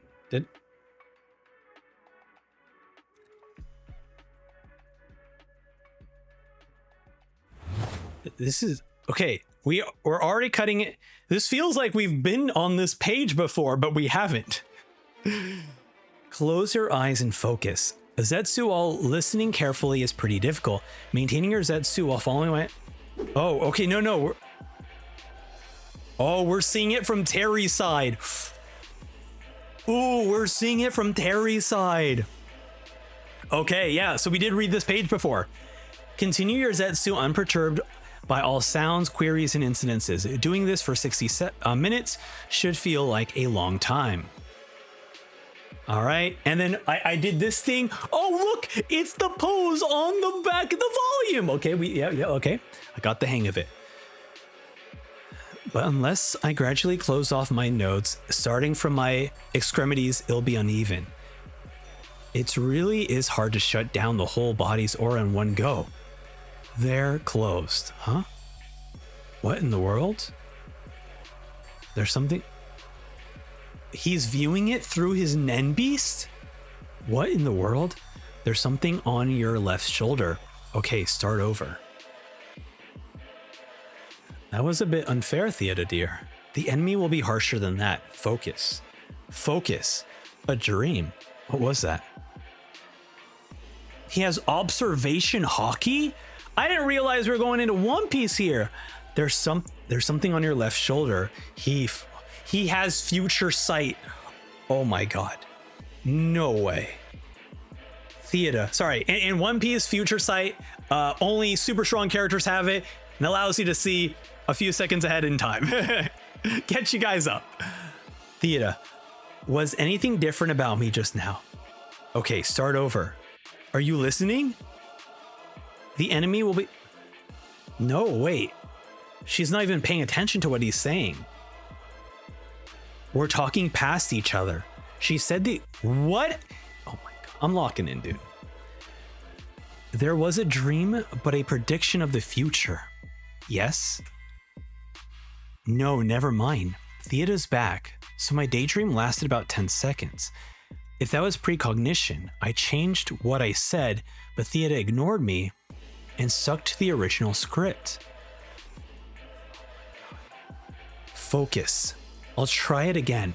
There was static the moment I closed my eyes and achieved Zetsu.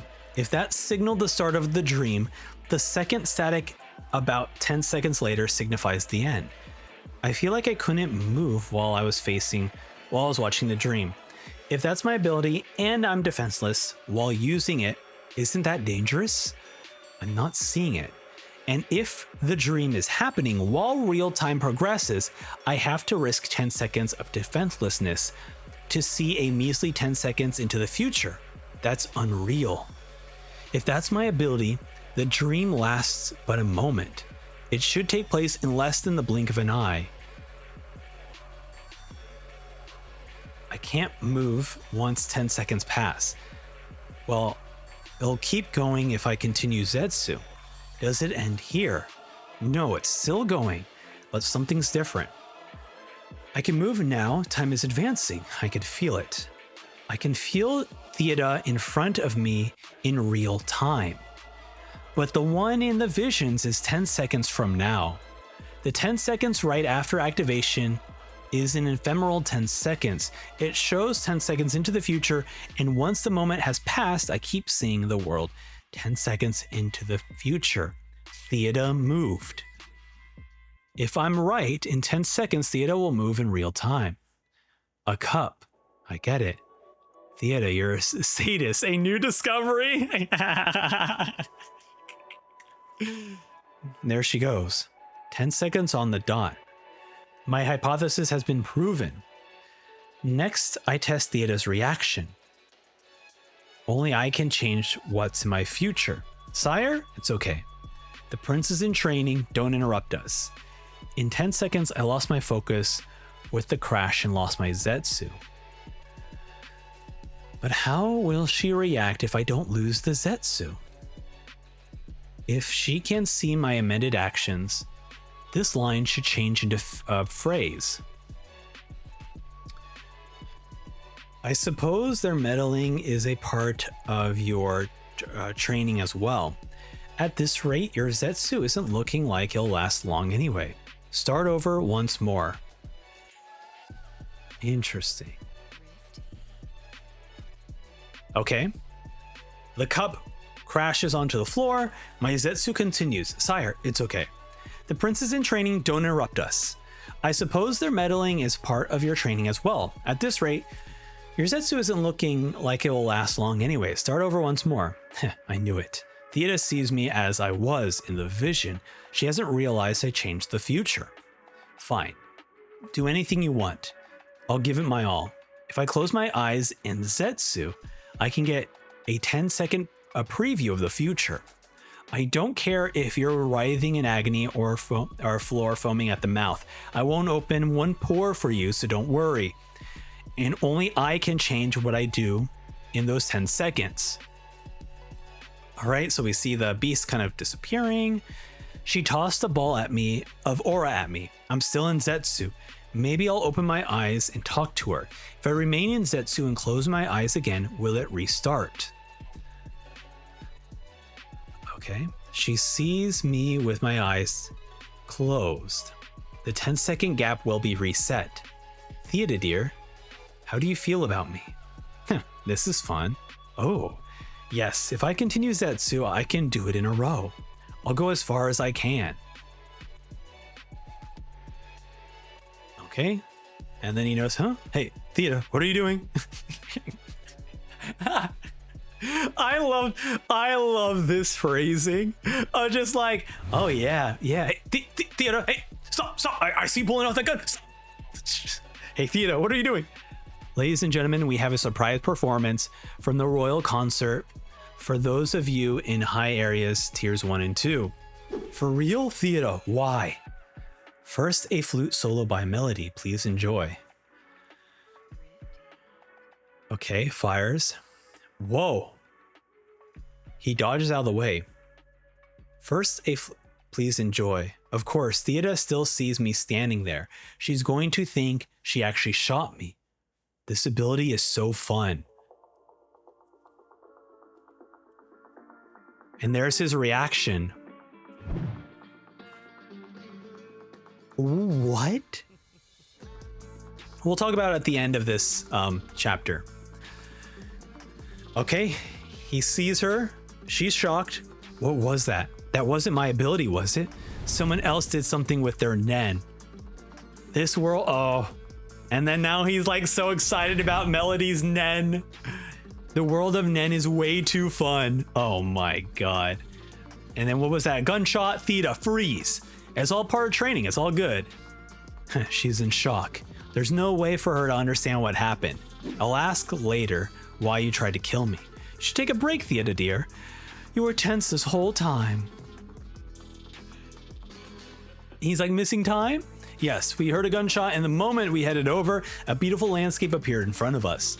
We were unable to move. We think it was due to the music broadcast. It was supposed to be a Prince's Sail Stupid Rap. Yes. The performance was a hunter association by the name of Melody. Call her over, make it sound like an invitation. If it's not a summons, they might refuse. It's a feeler. We can make inferences based on their response. All right? Oh my god. Confirming my ability is more important than Theata right now. When I close my eyes and achieve Zetsu, I get a vision. I get a 10-second preview of the world. An ephemeral 10 seconds. If I keep my eyes closed, I can continue to see a vision 10 seconds into the future, while I simultaneously relive the events I saw in the vision 10 seconds ago. Oh my god. This is crazy. Close eyes and achieve Zetsu precognition. Reactivate and re-enter. I've confirmed I can use, oh my god. So time is moving normally, so that's why Theata saw him being shot. But at the same time, he can alter his own future while not changing. Okay. He basically, it is so wild. Okay. Basically, everyone, he can alter whatever happens on the 11th second, essentially, right? Because he sees everything that happens in those 10 seconds. He can make changes to everyone else. They still see those 10 seconds that he was making a change to. And then on the 11th second, all the changes that Terry made are now into effect. He like returns back into the timeline is how it sounds like he's doing it. I've confirmed I can use it consecutively. The problem is the time it takes for me to enter Zetsu and the skill to maintain it. The ability won't prove its worth without perfecting these two. Oh my god, imagine. Oh boy. Once I can control Zetsu at will, I will dominate the battle for succession. We have space behind him. He's like, I am now a god. Oh my goodness. The time me from when I close my eyes to when I open them. Once it's less than a second, then we spare. And he says, I will dominate the battle for the succession and the world. Oh, I didn't even realize he's holding like the world in his hand too.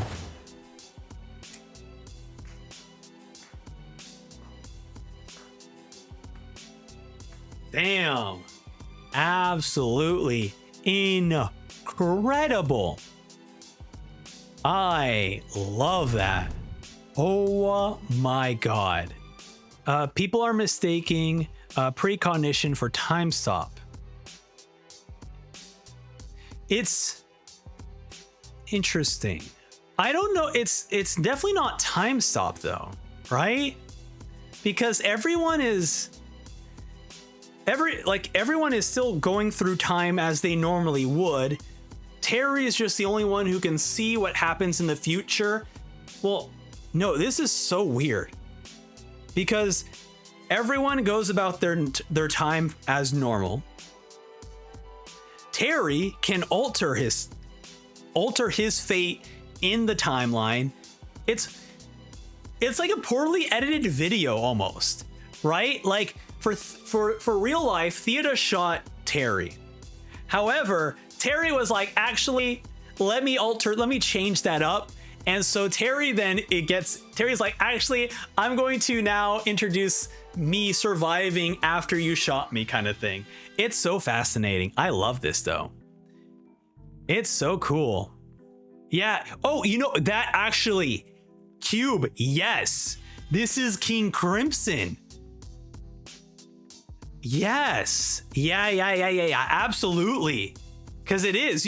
Everyone is normally going through time, and then King Crimson's like, immediately, like, you're like, wait a minute, I was just doing this thing for. Yeah. There's kind of a meme that says if Zushi is 1/100th. Poor Zushi, still getting. Oh my god. Zushi's gonna get there one day. He's gonna get there one day. It's like time stop, but for him. Okay, yeah. If we're thinking about time stop in terms of like for Terry, yeah. Imagine a character more a protege than the main character is going to kill. Yeah. Claus says he gets an ephemeral 10 seconds, then after he can change the 10 seconds. Yeah, it's so well. So here, okay, I know this is probably not going to get answered or it will be spoilers. So I'm just going to kind of speak out about this. So Terry right now, this is all a Nen ability, right? So there is a potential for a Nen user to circumvent this somehow, or to block this, or to make a change to this. So how does that happen? Does Terry, if let's say a stronger user than Terry is being seen in the future, would that mean that user can, because like I would feel like Benjamin can probably get close to this, Camilla could probably get close to this, in terms of like, will it shorten his precognition of seeing 10 seconds of the future? Can they also alter time and see him moving in those 10 seconds? Or is it something like how Theoda thought she shot Terry in the head, and if she was a stronger Nen user, maybe they would see more of Terry making changes in the future. So they would see him like disappear sooner within those 10 seconds. I'm very curious. And also, right, unlike other powers in other shows and whatnot, Nen is like very like logical. So if he can do this, what the hell is his restrictions, right? Because he did mention that he needs to be defenseless for 10 seconds. Like, I feel like that's not a good enough restriction. Like, it's got to be stronger. So I'm like, well, because at the same time, right, Terry also summoned a spirit beast without intent. So like, he probably just throws the whole the logic of Nen aside. But I still feel there has to be a stronger restriction than just being completely defenseless for 10 seconds. I don't know, but I guess in a way you're easy to kill within those 10 seconds, but then he can just dodge out of the way. So we'll see how those Nen users are. But there we go. End of chapter 387. Chapter 388 called Reflection. Are you sure we should be letting them call all the shots? We have no choice. Learning Nen is our top priority. But if this state of affairs is what they're after, we're playing right into their hands. If they're executing a harmful plan, they'll attempt to manipulate you and for your own purposes. Okay, so Fury is kind of explaining this to everyone. But if they attempt any manipulation through Nen, we'll put a stop to it. Just like we warned them, we'll arrest Bill and Kurapika on the spot. We can tell if someone's being manipulated through careful observation. Our own jobs are on the line here. You can trust us. A very overbearing entreaty, no matter. If that's what the First Prince Best Men says, we'll leave it to you. We'll have to leave Kurapika and Bill at large to a certain degree to find out their abilities. They're either using abilities they don't want seen in the other room, or they want us to think that while cutting off information. If Latius comes out actually able to use Nen, there's no doubt they use some kind of ability. These participants have too little training to force open the nodes while leaving them unharmed. It's possible he has a manipulative ability that semi-coercively opens them, but then Kurapika's aura will be mixed in.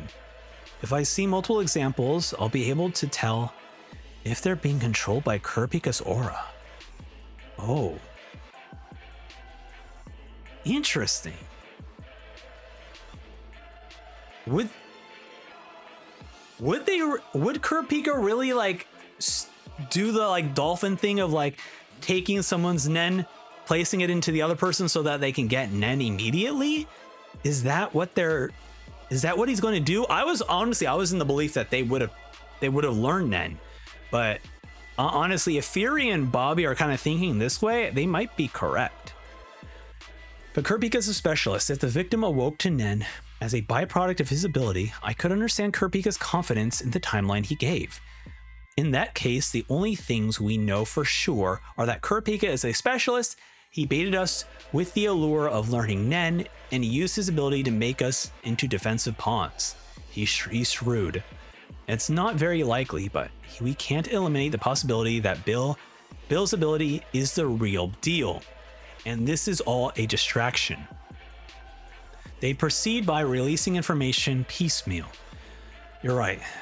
That we be digging our own graves by being impatient. He's a tough one. Yes, endorsed by the first soldiers. Can you reaffirm the prince's orders? Yes. Okay, she comes out. There it is. The volume of aura flow has clearly increased. That's a sign of someone who's learned Nen and is already ready for training control. Without prior knowledge, you think she'd practice the basics for at least 3 hours every day for a year. Oh, okay, he is doing it then. Well, I can't be certain with only one case, but I don't believe she's being controlled. Well, you did the divination, didn't you? Oh, can't talk about that. Okay. For an impartial diagnosis and avoid guesswork, I'm instituting a gag order on results until everyone is through. If a violation is discovered, we'll cancel the class itself on the spot. I urge you to comply. I suppose Tenferi, the third Prince Royal Guard, will be the last to go. They're using guards of higher ranked princes to deter international violations. If a violation causes a cancellation, I would also censure the culprit. Mayor, you're next. Considering your age, your learning speed is commendable. You must keep things confidential even to Long He during this time. Is that all right? Even if I know it's strategy and a means to an end, flattery doesn't feel half bad. Fine, but I feel any danger I might withdraw. Of course, this way, please. All right. We have Queen Oito here. We have the water, divination, cup. So everything I will say from here on is fact. You don't have to believe me. Our priority is to protect the lives of the 14th Prince Wobble and 8th Queen Oito. For that, I will share Nen and its information with you. You were sincere that your goal is to stalemate through a balance of forces. Exactly. The water divination is normally used to distinguish ability type once you've learned Nen. Here, it will be used to demonstrate a successful awakening to Nen. A seed is inside the cup. Normally, it would be water and nothing else. But in this case, it is necessary part of the process. Please continue. Like I've explained throughout this week, Nen can be learned by anyone, but there are individual differences in speed and it cannot be mastered in a day. The unorthodox method is to force it through an attack using Nen. He pulls out the chains. Caution is a normal response, but I swear I will not harm any of you.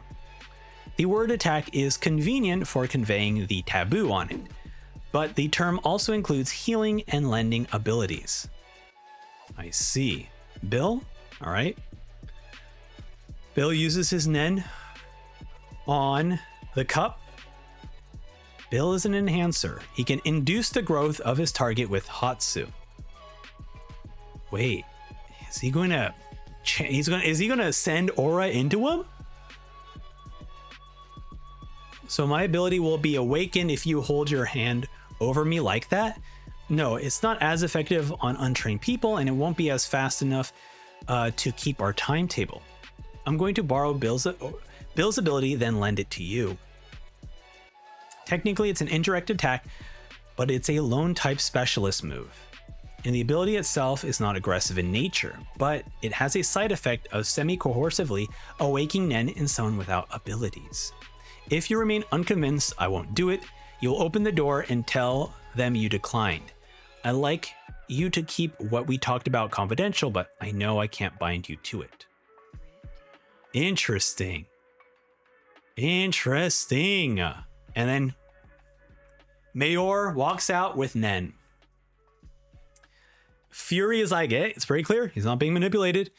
Ladius and Mayor have been primed to use Nen. What Kurapika said is true.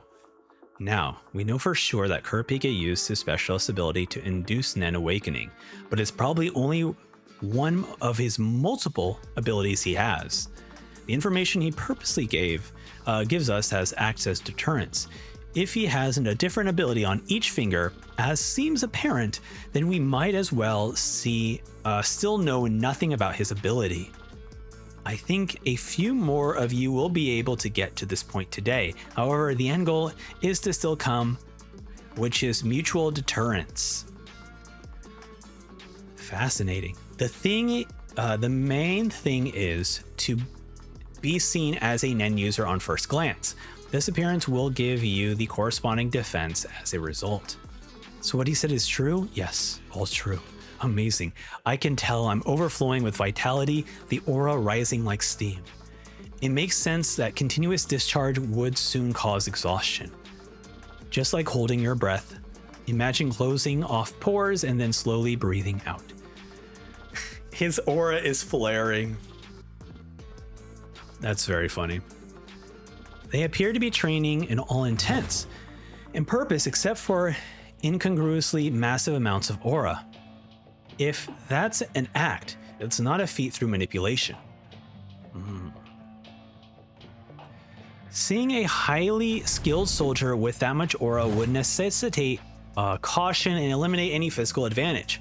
Kurapika probably intends to repeat these classes. Is there any plausible excuse to stop them? All right, and we see Kurapika with the strike. Is it Yuri? Yeah, Yuri is like, whoa! Currently, we're connected through Kurapika's ability. The right to the bulb, Fleabane, the ability I am loaded with, has been transferred to you. Call on it to activate, and you will be able to do the same thing as Bill. And then she does the little divination. That aura is borrowed, so it's not your ability, but you've been primed, so by learning Ten and Hatsu through breathing exercises, you'll be able to perform the water divination by yourself and find out. Oh, that's cool. So now that they have Nen, they can privately learn divination. They could privately do divination. Cool. But what about Yusidia said earlier? It was too complicated to explain, and I wanted to know how far you were willing to go. He didn't even explain things to her. That's very funny. If possible, I don't want there to be any more victims from the succession battle. For that, I want to share these abilities with as many people as I can. It would help if you could tell 10th Prince Kacho and 6th Queen Seiko with a positive spin that we're planning more classes. Sure, thank you. Bill's like, okay, Kurapika's strategy is undoubtedly the best for the current situation. But I've seen many an honest poor man change dramatically when strike get rich. This kind of thing is impossible to predict. Powers corrupt, more so if it aligns with interests. My ability isn't suitable for combat, and I'm betting neither is Kurapika's. The tides change and the succession battle is inevitable. We might end up being crushed by the power we gave out. Does he have any cards up his sleeve? That's all for today. No, I don't even have to ask. It's good enough we held our ground through this unpredictable mess with ad hoc measures. Wow. Bill, I want to thank you. What for? A supportive ability for an enhancer is rare with Nen. Most try to increase. I'm pretty sure it said Nen, but I like that it says with men. Oh, I guess maybe he is talking about it, you know? A supportive ability with an enhancer is rare with men. No, it says with men, not for men. It's with men, so it's gotta be, they mean with Nen. Most try to increase combat strength. I know it's better for you than it not to be. Oh, that's it? You took the initiative to tell everyone your ability, even if it was a strategy I could not do it? Are you sure you want to continue? It's possible we won't even make it to our real destination. Maybe. Beyond's ordered me to... Oh, here we go. Beyond ordered me on board to travel to the new continent, but I chose room 1014 myself. The prince was a baby, and I figured there wouldn't be any serious combat. Wow. Once the battle and the slaughter was underway, I acted tough, but sure, I was conflicted. But I didn't want to escape for pathetic reasons. From a place I chose for equally pathetic reasons, and then Vincent showed up. He pissed me off. I'm a coward who finally prepared myself for the worst after listening to your exchange with the Queen. Bill, cowards don't steel themselves. All right. Hashito is like interrupting this beautiful conversation. In exchange for Tenfuri going last, I wanted to do the water divination. I feel better if one of us used Nen earlier. Your instincts are correct. The abnormal rumbling felt threatening to anyone with Nen. I wouldn't be surprised if various factions start taking steps. But Hashito, you haven't practiced the basics like the students. You will temporarily suffer fatigue stronger than anyone else, to the point where you won't even be able to stand. I should be the, and then Sakata speaks up. I should be the one with the ability, but in case it's all a trap, basic training should be enough to help now that they're going to be here longer anyways. So for the 14th prince has the strongest truce with the 3rd prince, but it's for a limited time and not on equal terms. There are plenty of cracks to exploit. The Nen training was authentic. I can feel everyone should have this power. Thank you for negotiating for an alliance. So you think we should proactively learn Nen? Yes, there's basically no danger of a trap. Presenting a trusting attitude will improve our chances for an alliance. All right, I'll consent to further lectures. You pick who goes. Yes, ma'am. On the contrary to blatant war council, her Nen beast never showed itself. And this is Raihan speaking to himself, okay? Shouldn't I go to the 9th prince, which is more urgent instead of wasting time? Balls is like, I want your ability to definitely slay the 9th prince's Nen beast. Be patient for now, he has a point. But there's no guarantee that Prince Tupa's Nen beast is less dangerous than the 9th prince Hulkenberg just because it's hidden. The danger is the same no matter where I am. If I don't research the enemy's ability myself, my predator won't grow. If I avoid risk, my ability won't live up to its potential. Oh my god, my guy, my voice is giving out. That's not at all Mayor's aura. His nodes are open, primed to the final stages of learning Nen. It's astounding improvement from this morning. This Kurt Pika is seriously aiming for equilibrium through proliferation. Even a Nen novice could pose a threat depending on the nature of its abilities. Having a clear purpose to defend the princes will impact the characteristics of their Nen abilities. Abilities to discern, counteract, or outright seize enemy abilities. Abilities like mine that work in opposition are bound to manifest in droves. It will become more and more dangerous while we twiddle our thumbs. We must act sooner rather than later. I want Predator to eliminate Kurt Pika, the root of all this. But that would mean discerning all hypothetical 5 abilities. That is not realistic. The Predator goes on autopilot, making someone with multiple abilities a near impossible target, especially because he has no way to invade a counterattack. In the case of an enhancer or emitter, the person themselves becomes the target, but this means Predator is prone to a counterattack. It's not invincible, and if it doesn't come out perfectly suited to hit the target, I'm sure it'll surely fail. Consider I need 48 hours to recharge after use. The risks are only worth it because if it is perfect, it is devastatingly effective. So I should go after 9th Prince Hulkenberg, not 5th Prince Tupa. My ability will be better use in room 1009, even with the risks if 9th Prince Hulkenberg is already making moves. I must find out the enemy ability with no prior knowledge, and I have to do this myself, or the Predator will not grow powerful. Securing safety in the aid of others will only weaken it and increase the risk of failure. Balancing risk and timing rides on experience. Since it's not life or death decision, everyone must be confident of their own instincts. I understand the captain's orders, patience, considering the overall picture using his years of experience, but aren't we being too careful after Shikaku's suicide?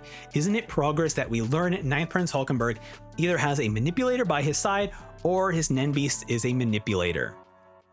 Oh my goodness. We cut back to Balls' face. Think, Raihan, why did I tell you to be patient? You are likely mistaken in your judgment of the enemy ability. But then even I am uncertain of the truth. I cannot give you advice since that's the crux of your ability. There are hints Shikaku was a manipulator. You must get to the answer from there. but he wasn't manipulated. What ability could make him choose death for his own free will? A deal, maybe? Did he offer his life in exchange for a guarantee for the first prince's safety? No way Shikaku knows the act of begging for one life is what First Prince Benjamin abhors the most. Oh my goodness. So overt that narcissist exhibitionist 8th Prince Sailsail would never withdraw from a concert just because he wasn't feeling well. He was really that sick, he would have been happily broadcast the fact to immerse himself in the myth of a tragic hero.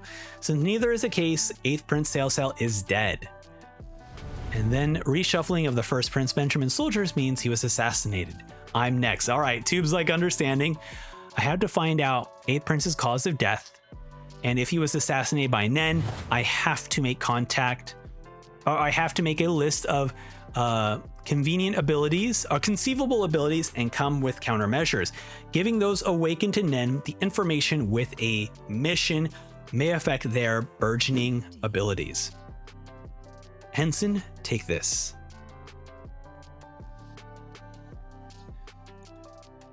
All right. I like to see the shift logs of the First Prince Benjamin soldiers, but it might give them an excuse to use national defense to turn the suspicion back to me. I must be patient. Could I ask what happened in the room 8 via Mother's Guard, who was spying on Prince Sailsail? At this point, Camilla finding out will be inevitable. Finding out the cause of death and the situation in the room comes as a set. I can talk to Mother myself. It's too risky to contact the second Queen soldier myself. Mother will never make a decision without talking to Camilla. If I get if I get the okay, I should assume Camilla is on it. I can't expect Mayor to defend against Nen yet. I need a partner. I need Kurapika. Day 10, 11:30 a.m. A fourth rumbling of aura. The intervals are getting shorter. End of chapter 388. Wow. Insane. People are saying not the updated page. Let's pull it up. Oh yeah. Right there. Look at that. All this extra stuff. Wow. Incredible. There you go. All the art here. I love that we see Kurapika's fingers with like question marks on them. Very, very cool. Chapter 389 called Curse.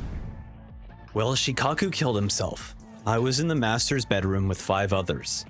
They were 7 Prince Luz, his guard Baharat, Hunter Ridge, and Basho, and the second Queen Guard, Famil. 7th Prince Luz was watching a movie while doing legal drugs as usual. I like he had to specify illegal drugs. They're legal drugs. Thank you. I'm glad that we got that specified. Until the shot was fired, we were wary that the rumbling Shikaku, who was at the door, was not on our radar. According to Rice, who talked to him, Shikaku shouted, "Long live First Prince Benjamin," and shot himself in the temple. And then Benjamin and Balls are like, that's strange. The rumbling stopped the moment shot was fired. From this, I'm sure that an ability on 9th Prince Hulkenberg's side and Shikaku's suicide must be linked. I hate to say it, but given the circumstances, the possibility is strong that a forced suicide was used as a currency in a deal. Are you saying he chose to die in exchange for sparing my life? That rumble was indicative of an emitter ability, simply converting into destructive force. I estimate it as an equivalent to a supersonic fireball 5 meters in diameter. A direct hit would be fatal whether or not you have Nen. Interesting.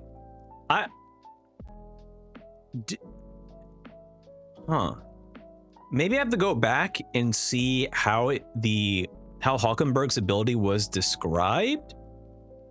But if they're saying like he is an emitter and that he is literally emitting someone else's soul into another person, that's kind of wild. That's kind of wild. Okay. I don't think he's implying that, but it sounds like he is. Conjugal, I agree with your overall assessment, but I have 3 problems with your theory. 3? What are they?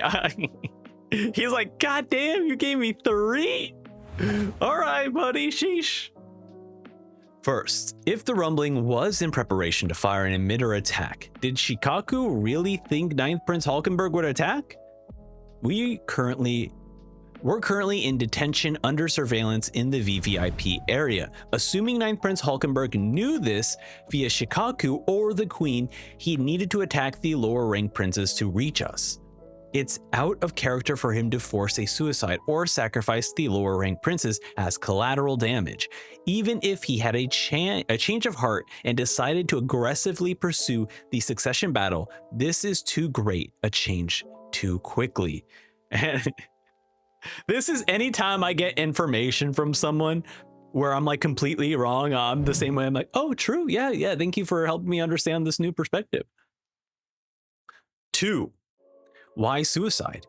If they're giving an order, why not assassinate another prince?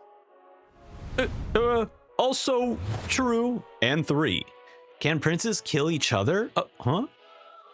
First, Prince Benjamin and I are on the opinion that if the Nen Beasts could kill each other, or the princes, this would have been over already. A Nen Beast with first Prince Benjamin's temperament would done either of both. Would have done either or both. This means Nen Beasts don't kill each other, and they don't directly kill other princes. Those must be the ground rules. And he's like, oh, I see. And everyone knows that killing a royal is capital offense, even for a prince. Then it's natural to assume their Nen Beasts will also be beholden to that law.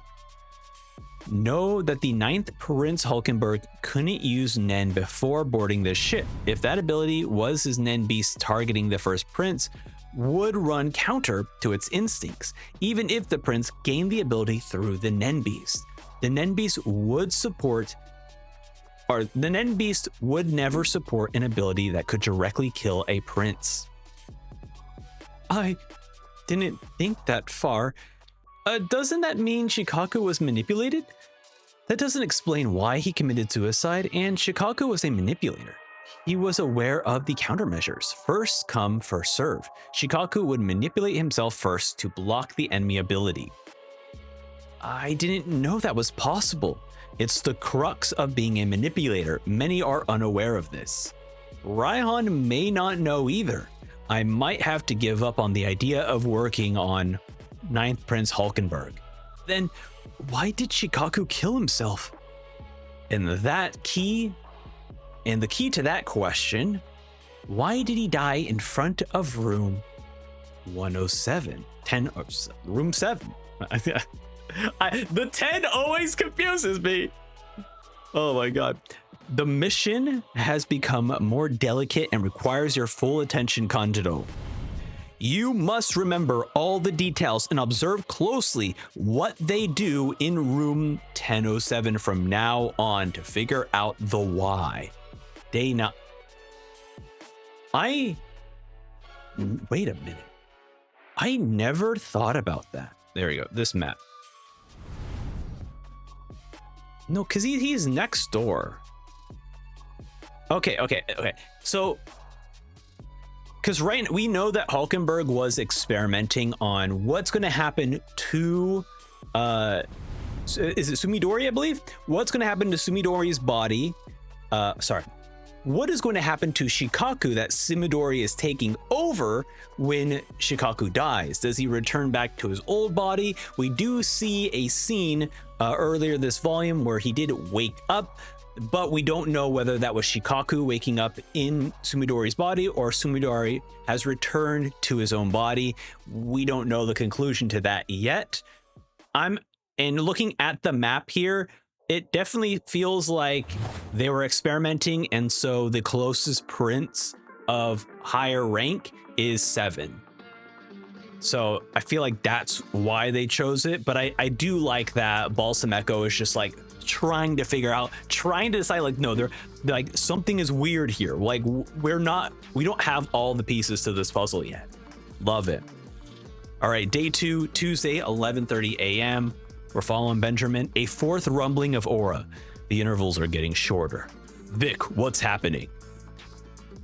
Oh, I didn't even recognize this. You're looking at the panels and you just see the rumbling throughout the edges of the panel. Whoa, dude, fantastic. Oh, oh my God. Okay. An emergency, 2 clicks to the teeth. He's in battle. First Prince Benjamin, stay on the line. I love this. We hear the dialogue, and then around the dialogue is the rumbling. Oh my good, that dude.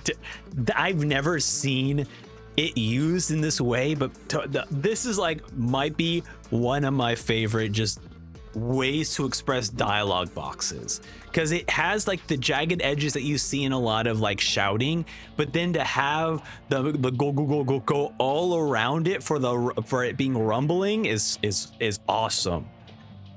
And then we hear, oh, it's no use. Once 9th Prince Hulkenberg, the bow, he's invincible. Attacks won't.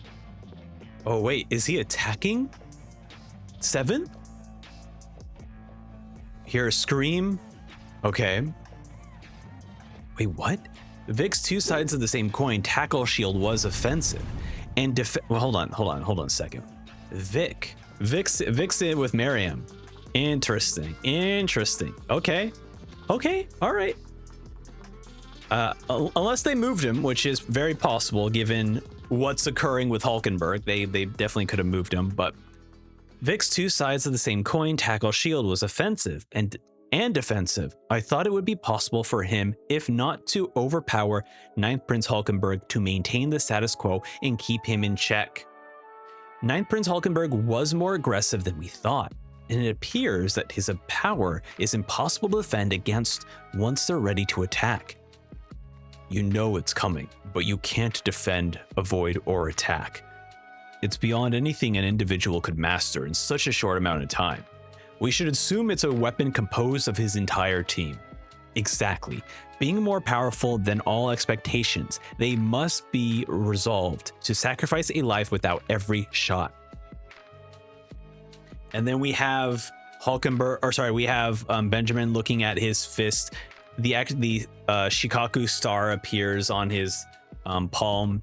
Shikaku is dead, but Vic is still alive. Oh, wait a minute. It could be used to determine if they're alive or dead.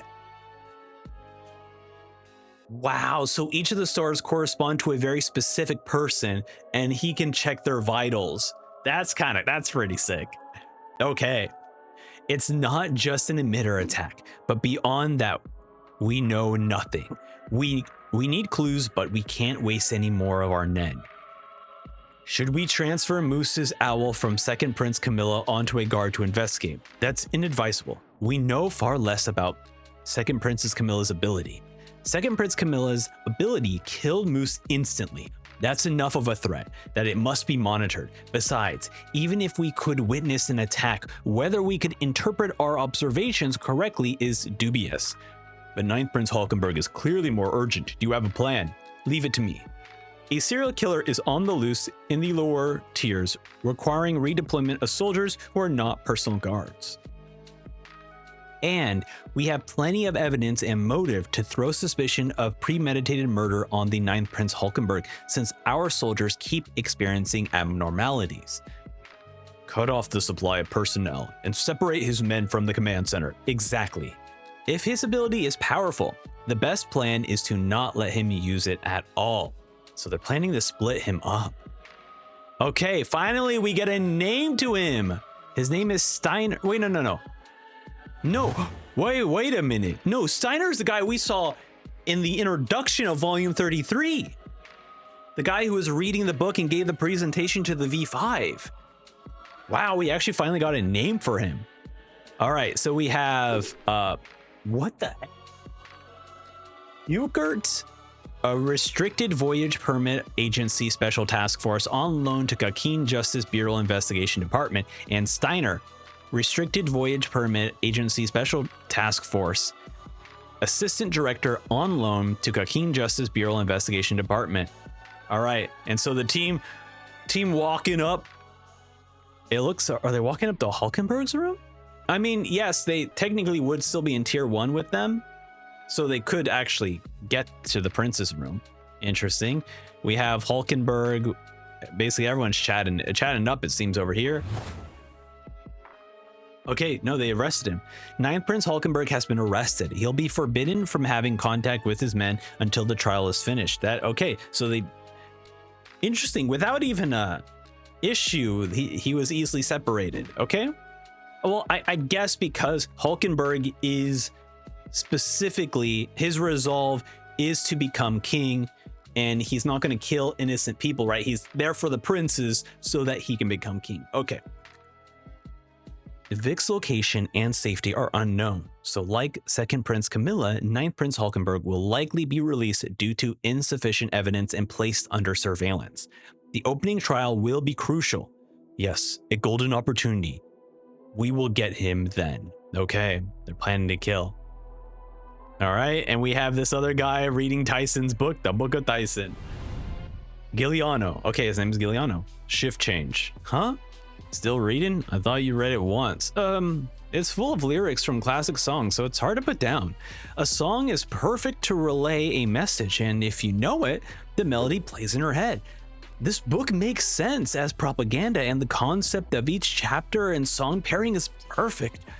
I was wrong about Sixth Prince Tyson. The last chapter, This Wonderful World, goes straight to your heart. Also, I like that, and I don't think this is like... I don't think that, I think this is on purpose, is what I'm trying to say. His eyes have been colored in this entire time, and these people's are not. You know what? Just to double check. We're checking the volume. Just to double check. Yeah, they're still empty. They're still empty, which definitely feels like intentional then. All right, I'd love to have her be king, but you know what that means. It's in direct opposition to her principles. This book is starting to feel like her parting message. Getting emotionally attached is dangerous. I know you should read this. Oh, I know you should. Same. He's still speaking. I know you should read this. Do you think hypersensitivity or hypersensitive love can redeem lost lives? Don't quote lyrics at me. Our mission is to protect the prince until the new continent. Your real job begins after that. That's true. Will I be able to pat myself on the back on a job well done and wave goodbye? When can I see the upcoming tragedy? Later. Interesting. Oh, this is so sweet. This is so sweet. Surprise! Happy birthday, Giuliano. Oh, that's cute. But my birthday isn't. That's why it's a surprise, silly. We have to say goodbye in 2 months anyways. How lucky are you? She made you a cake. Happy birthday. I'm so glad I met you. Oh, man, dude. Oh, don't cry, Gilly. I ordered you to smile. Yes, and if I botch the recipe a bit, just say it's delicious. Yes. Interesting. Man, I'm sorry, man. Tyson, I feel like there's something weird. I'm so suspicious, man. But I don't know. I guess, you know, when we look back at her actual ability, right? The Ewok sticks to those who receive a Book of Tyson. They collect aura from their hosts in exchange for happiness. The degree of happiness depends on how thoroughly they've read the Book of Tyson. However, breaking the soul taboo in the book brings about severe punishment. So, so far, like, Tyson doesn't seem all that bad, but man, I'm so suspicious, man. I'm so suspicious. All right, we are now back in Luz's room. Long live first Prince Benjamin, and then blam. Why here? I have no idea. Anything different like what? Nobody else was shot in the hallway. What's the point of asking? I'll be honest, I ain't telling you nothing. Nobody's going to offer information. I don't even know if there's information worth offering. If there was a reason he died in front of room 1007, it was a diversion. They made us turn our attention to the hallway while they did something. Likely a plot devised by the Second Queen, Dulzul's men. Ninth Prince Hulkenberg got something done in the chaos using her guards in room 107. But what something this involved wouldn't be worth it if it wasn't assassinating 7th Prince Luz. We have Famor, Rice, Gadot, Odessa, Javiet, Mashin, Skart. They were the 5 guards belonging to the Second Queen Dulzul in room 7 besides Satobi. Famor was in visual field after the shot. Javiet and Rice were in the living room. Odessa and Gedius were sleeping. They must have been the ones plotting something. Skart the Hunter and Maken were also sleeping. Odessa and Gadier could have done something to either or both during the chaos. He's trying to, oh my god. All of these guards love talking, man. They love it. He's like, Balsam Echo, I promise you I'm gonna think this time. None of the Second Queen Dulzul's men in 10-7 used Nen, but I am not as good as a judge as Furyakov. If they're really good, they could deceive me. If I were to question the 4 who were asleep, it could tip them off that I am aware of that possibility. It's best to wait and see. If I'm right, they were trying to manipulate Makin to assassinate 7th Prince Luz. It would be just what we want anyway, so it wouldn't interfere. Maken's shift in this afternoon, he could do something, then, well, I'd say he won't. It is really possible to pull something off like that, even with the 2 of them with Skart sleeping in the same room. Shouldn't we? Dude, I love this. This might be my favorite panel. It's just the panel with dialogue. Shouldn't we put, I'm just reading a light novel. Shouldn't we put our efforts into eliminating 9th Prince Hulkenberg rather than investigating room 107? Going by the book with the Justice Department as intermediaries would never lead to conviction. The military can't enforce martial law without a national emergency, but depending on the interpretation, it should be possible. Using the First Prince authority and open democracy for the people is so stifling. The prince and the captain have so much discipline, I'd shoot first and come up with an excuse later. Well, someone like that can't survive the succession battle. I'm investigating. What are you going on with? Will you cooperate? Oh, here, Basho showing up. I was thinking Second Queen Dulzul's men were plotting something and placing the shifts under review. Makin and Skart should be put under observation as prime suspects. And he's like, I agree. But 7th Prince Luz is opposed. Second Queen Dulzul's secrets to the success is in action. His opinion is she doesn't assist any prince. Right. Okay. All right. You're having dinners with your daughter, but okay. All right. Sure. Anyways, we should still work on the premise that the danger exists. If they were pretending not to be able to use Nen, they're quite good. Be careful. Got it. Yeah, right. Okay. I'm going to pull up this because Treb mentions, I know I try not to read chat during chapter read, but, you know, there's some background images that we might be missing. So I'm gonna keep this page open while we go through it.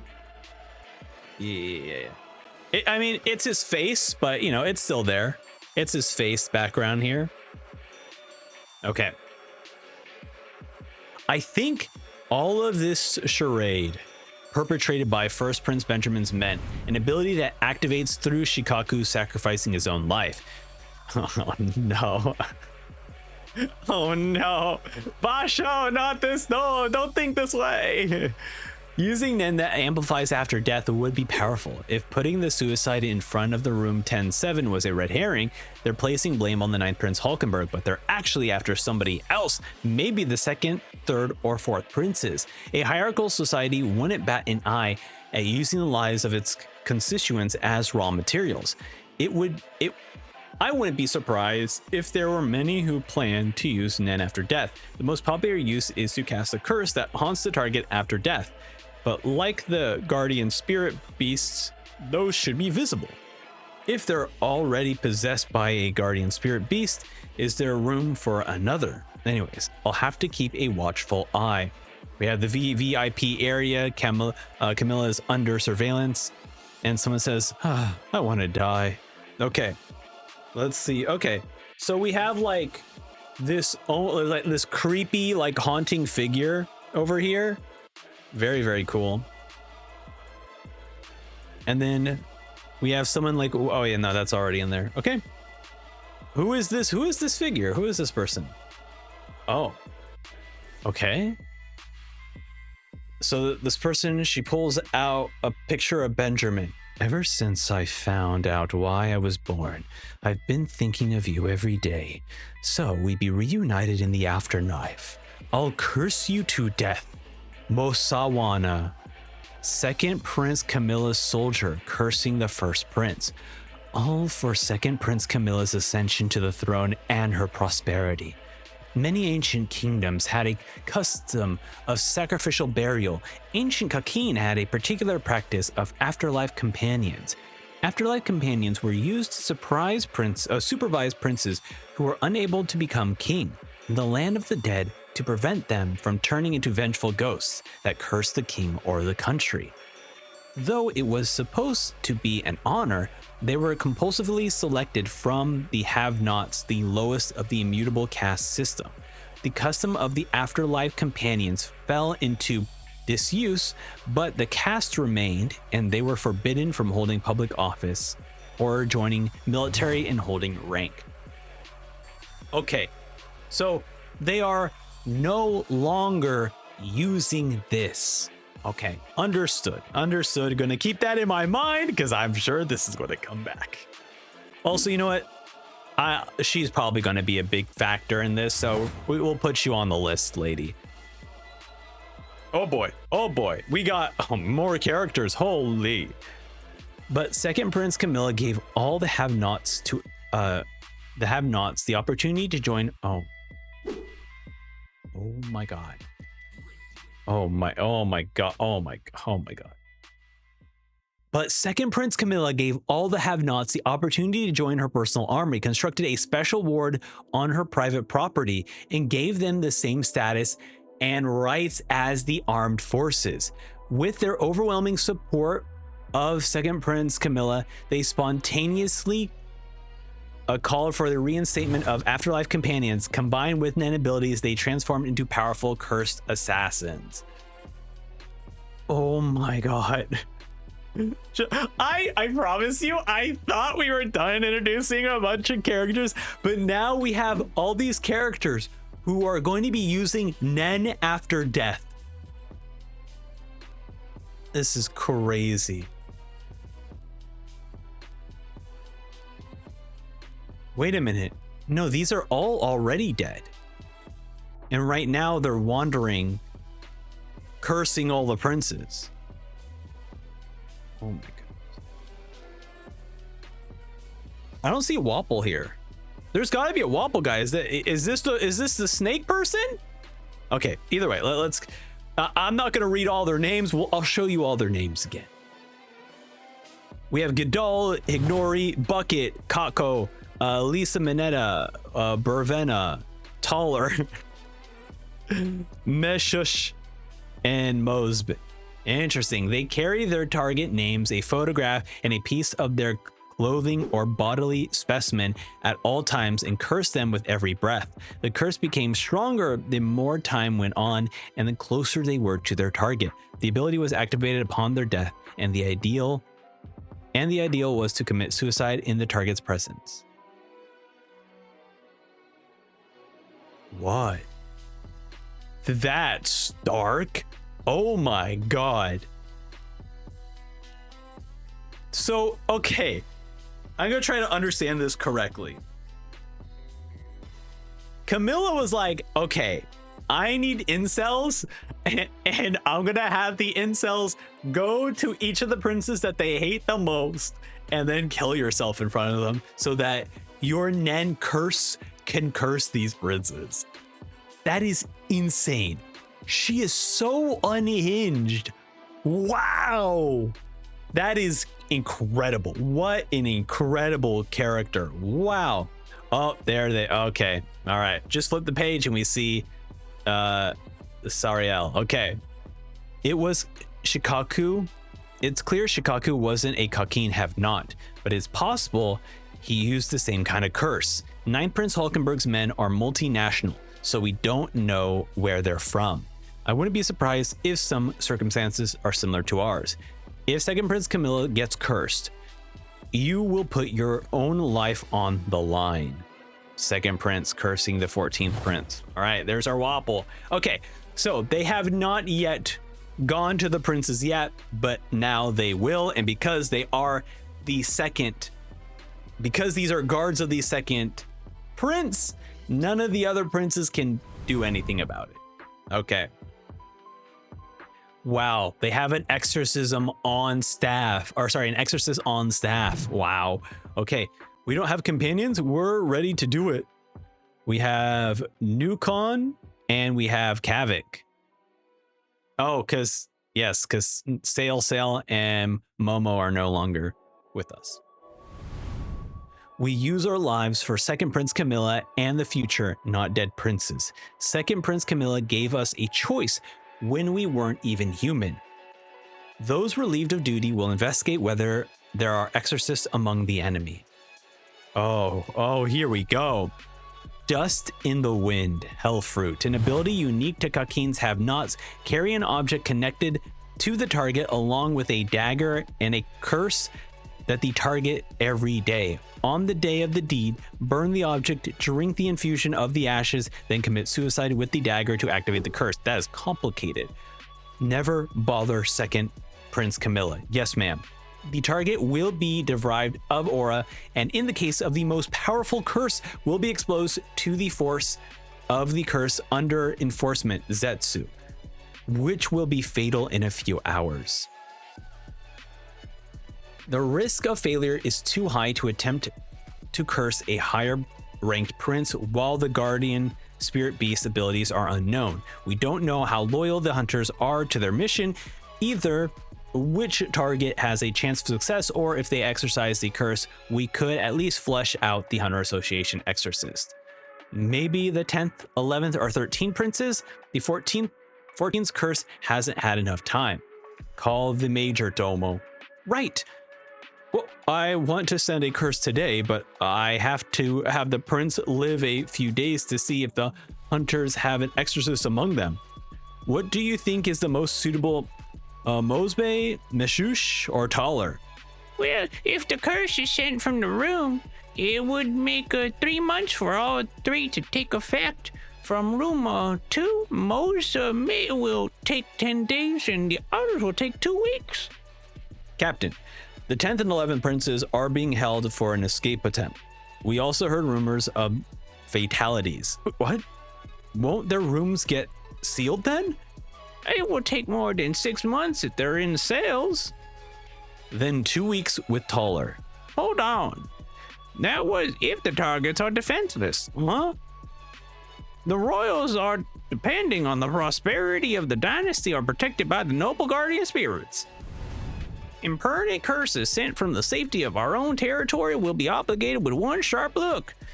The one thing we have not have to surprise the royals to have a chance at crossing swords with high-ranking, powerful guardian spirit beasts is our determination. Without the courage and sufficient preparation to perish close enough to touch the prince while looking into the prince's eyes, how could our curse ever be successful? Then say sooner. Meanie Granny Fukataki? Ingenuity has the same power as experience. The young skin their knees and the old pick medicinal herbs. In their presence, the degree of the difficulty and resolve needed are high. Then all have to be me. I can form a powerful curse if I get the right next to the 14th prince. Even though my time has been short, second Prince Camilla didn't want to ask for teachings, but she'll give us permission if it's for a curse. If the hunter in the room 1014 are teaching Nen to force a stalemate, there will be more classes. I'll go next, okay? I like that we just have a departure plan. We're just playing departure here. Proximity means enemy fangs will reach. The overt malice must be avoided, of course. Quell hate with love. I'm good at that. Going downhill, you won't get away with. You won't get away with skin knees. Such a children from means I'm right on the right track. I'm awake now. I've been in the military far too long. I'm a have-not. I have nothing to lose, even if I fail. And the old lady is like, damn, I appreciate. Respect, girl. And so everyone who took the classes Awakened to Nen will reach the first step to activation by the last day. What's your impression? Physical aspects have greatly improved, and as my perception of the world, literally everything is different. Can you see my guardian beast? Yes, it's more awe-inspiring than I can imagine. Well done. Here's your reward. What's this? A coin created by my beast. You were the first one to receive it. What an honor. This guy. He's like, I'm the real first recipient. Oh, the number has gone up to be continued. Oh, hold on. I'm pulling up the, just want to remind myself what. Okay, we don't know yet. We don't know. What an incredible introduction to a group of characters who were ready to, like, actually, you know, I kind of appreciate that about this story that we're getting, is because we're getting different aspects of, like, you know, I know it's actually very funny, right? My last review of Hunter x Hunter, right, where I just reviewed you know, the chairman election arc, and I felt like a lot of that chairman election arc was about loyalty, and now we see involved with the Hunter Association, with the princes and the prince's personal guards, like everyone has a different sense of loyalty and they have different ways of expressing it. And I like how Togashi is able to use those expressions of loyalty, of laying your life down on the line for your princes, how that differs from prince to prince, right? So for something like a Benjamin, when they die, he gets their ability. When it comes to Hulkenberg, they sacrifice their lives to possess someone else's body, right? For Prince Camilla, they kill themselves to curse and kill other princes. It's a very fascinating view on loyalty. A very chapter 390 called Clash Part 1. No way are you oh, that's BM. That is that's such bad manners. Oh my god. Adding a part 1 at the end of your volume? That's so mean, Togashi. Oh, that's so mean. All right, we have Covenant. He's looking at the coin that now says 10. It was originally 1. The 1 became a 10. Did someone swap it out? No, the aura I fell from this coin is the same as when I picked it up. This is 3rd Prince Zhongli's Guardian Spirit Beast ability. What does the increasing number mean? What effect does it have? In exchange for something, how obvious things to try is. Just jamming out to Hisoka's song, The Beast's Mouth, but it's too risky to actually try putting it in. I've never thought about that. He's like, but what if I put it back in? May I see that? He shows him. It shows as a 10. It's the same as the one I picked up. I'll wait and see if it changes. The beast drops a coin every day. I'd wager it's meaningless from me to hold on to them myself. Okay, so this might just be every coin Maybe it's because wait, it's been 10 days. So that just means but increases the value for all the other coins? Interesting. I expect the real results once I become king. Oh, this is such a cool panel. And distribute them to my people. Considering the rate of production, I can't imagine it fulfilling a role as ordinary currency, but perhaps as a medal or a reward, but then it wouldn't need to be an ability. It wouldn't be an ability without some extraordinary power. There's nothing to do but sit and wait and see what happens. I have a feeling I could come to affect every single citizen, but it seems insignificant, and it doesn't seem remotely useful in the succession battle. It reflects my personality to a sickening degree, how I worry more about what happens after I take the throne, long before I get there. I bet my spirit beast will exhibit maximum utility after I become king. But to put it another way, I could be an ironclad king as long as I survive. Fine.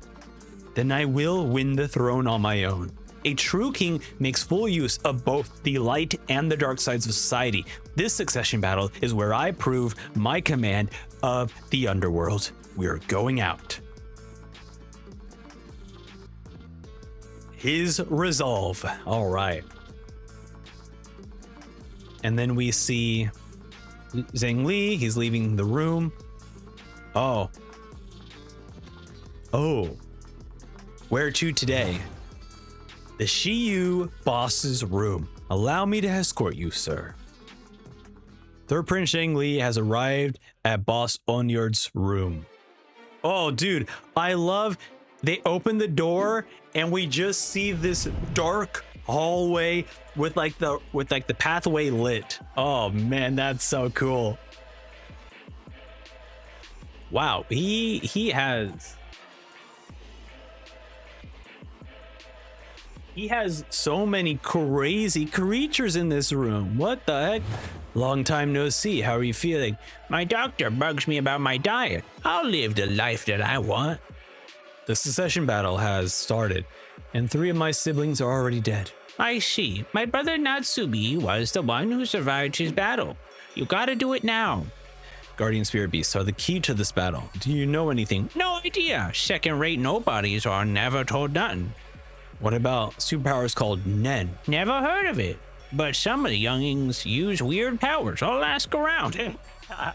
He used some weird powers. I thought it was some crazy voodoo stuff, but okay, I'll ask around. They say all things come to those who wait. My brother used that strategy to survive. I'll look up what happened back then. How long will it take? It might take some time. There's conflict below deck with a lot of casualties. All right. Just be patient. I'm counting on you, Father. Sorry. I'm assuming he's saying I'm counting on you, Father, in reference to to the king saying to the boss of Shiyu saying that his father waited it out, and so he's like, I'm counting on you, Father, referring to Hugh, not referring to Onion. That wild. I think that there's a lot. Okay. Once again, you pull up the board of what does it mean to be legitimate and illegitimate now? What the heck is going on? Okay, all right, this is kind of crazy. There is serious. Okay, this is crazy.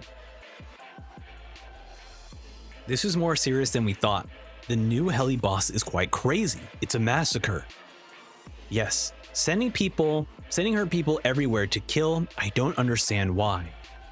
Several of ours and many from Char have been killed. We should crush Heli first. The spiders weren't the problem. They were helping us. Huh.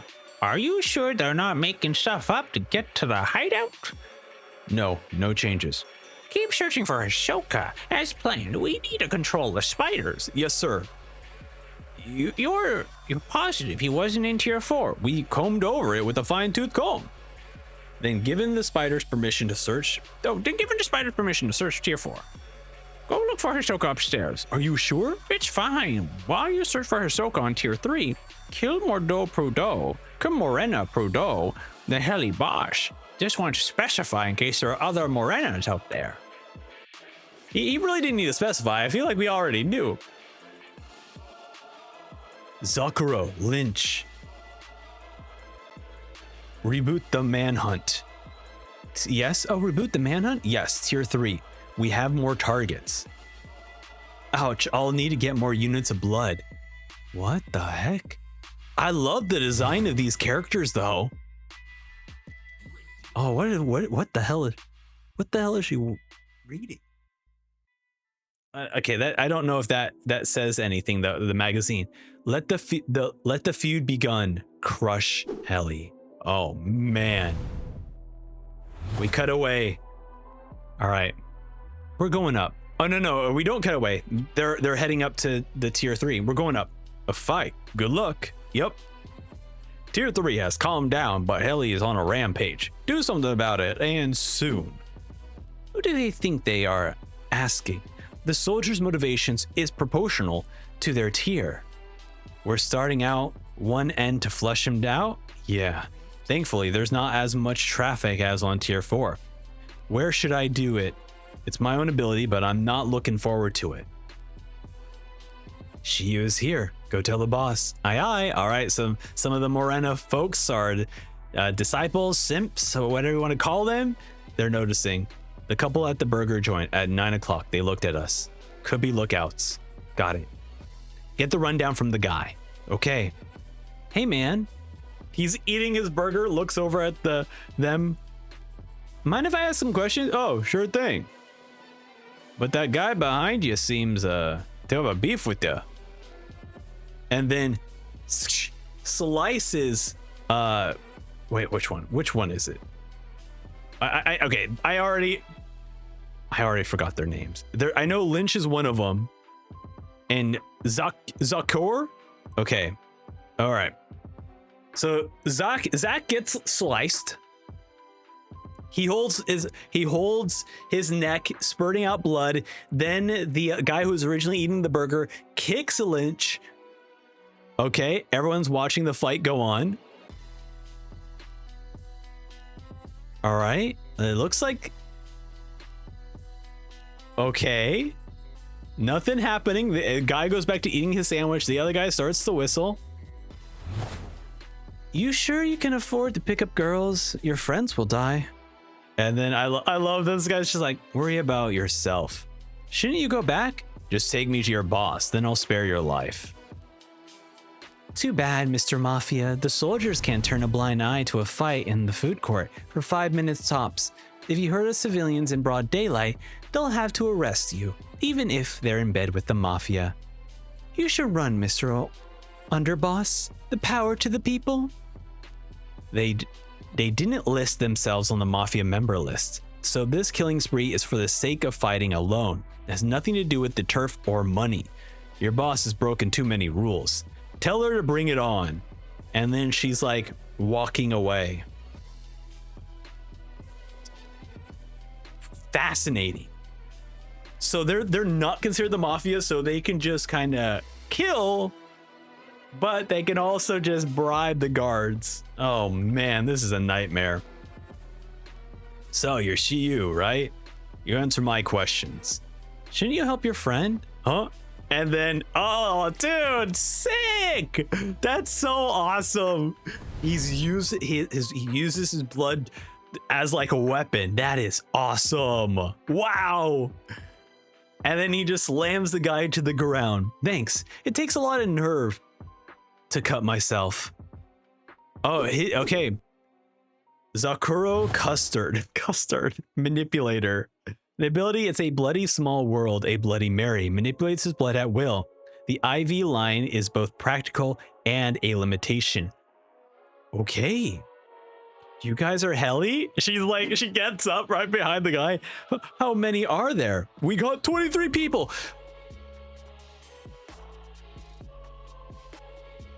She punches the truth out of you?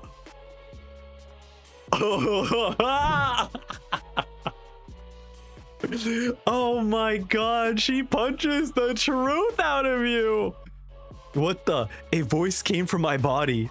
How many with abilities? Tell me what they are. She got her fist up. I don't know. Many. Oh man. Look at this. I don't know many. Okay, hold on. To be honest, this is a little bit tough to read. Let me get the freaking volume here. He says, the boss gave us abilities, but there are conditions for activation. Killing people increases your level and abilities activating upon level 21. Wait, I thought it was originally 20. Maybe I misread. Maybe it is just 21. Very, very cool. So weak. You don't got Nen? Hey, get up. Okay, so he hasn't killed enough to be level 20 then. I can't ask questions if you're unconscious, man. Lynch full Bako. Ability, mindfulness, body and soul. Hitting the target after asking a question makes the target inner voice respond, which is not audible to others. Dude, that is so cool, man. Oh, that is so awesome. Dude, dude, this Lynch's ability, I'm taking this for D&D. If I join another D&D campaign, you bet I'm gonna have a character who can detect thoughts through punching. That is so cool, man. That is so freaking cool. It's over where... Okay, it's over. We're going back. What? We just got started. They're civilians, huh? Not according to his body. On paper they are. They bypassed the Justice Bureau. The military can be flexible, but this is going to get complicated. I see. This is going to get complicated. Excessive force, but that was in self-defense. I'll let you go, but stay out of tier 3. You'll be arrested if we see your faces again. All right. Sorry about that. For your trouble. Give some money. Don't worry. We won't make use of these. I promise we won't be back. Are we really going? We just wait for Ellie to come down to tier 4. Or make up proof that their pledge and submit the member list for them. Yeah. We can bend the rules too. This war is a win-win for us. We get tips from 3 gangs for just standing here. Uh-oh. Uh-oh. Uh-oh. They're laughing and then this guy's like, huh? Oh no. What's gonna happen on this next page? It turns into a snake. Oh my god. That's crazy. And then the snakes fire gun. Wait, no. It turns the guns into snakes, but the snakes still fire off like guns and blew both of the guys' heads off. Oops. That's so much for that promise. Heinrich. Ability, all creatures great and small. Biohazard. Transforms a weapon or machinery he touches into an animal he controls that retains the original functionality. Let's go. In a freaking incredible end to volume. Wow, to volume 37. And Treb says, Zhengli's father line seems purposefully unclear. I could see it either way, but you yourself stated how Luz looks similar to broccoli, so I think it's definitely possible. That was what I was originally kind of thinking, is that like they look very close to each other. Like the Morena and Terry look similar. Broccoli and Luz look similar. And Onion and Zhengli, they don't really look similar, but given that the other two look similar, I would assume that there's also some other similarities. But I don't know, they seem a little bit different, But either way, it is very, very, very interesting. So it's like, what is like considered legitimate and illegitimate is so fascinating. Either way. Fantastic, freaking awesome set of chapters. I cannot believe this is a real thing. This is getting so much more complicated, but in such a good way. I am so happy that it is getting this complicated. where now the prince's personal guards are now going to be sent off to all the other princes to go wreak havoc, but they're first testing with Prince Wobble to see if there's an exorcism on that team. Man. And since they haven't done it yet, that means that the person, let's pull up the notes here. That means that this person here, where are you at? We still don't know. We're there. We still don't know who this is. Whose Nen is this? That's wild. I also, you know what? That's gonna be so funny. When she shows up and she's like, all right, well, I'm here to learn about Nen, and then another person gets killed by a snake, and then it's gonna be wild. It's gonna be wild, man. Oh my god, what a fantastic volume. Okay, let's go over what happened with the rest of the volume, right?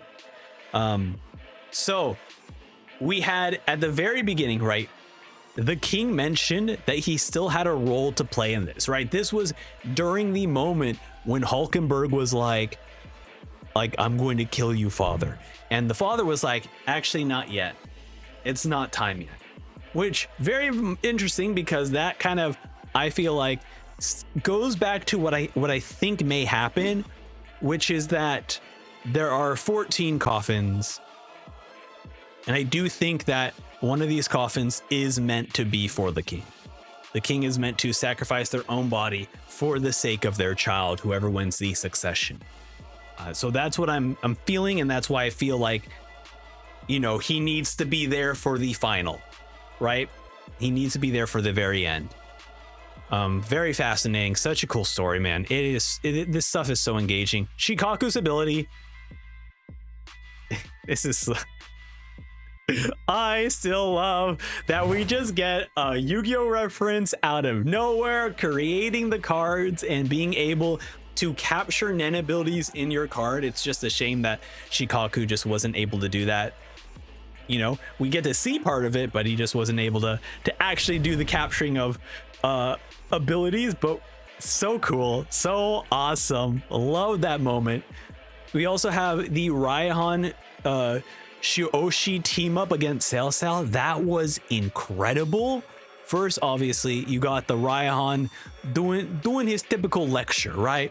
Bro, yapping. And of course, he summons his creepy Den Beast. I have no idea what this thing is, but it just, as a whole, eats Salsal's ability.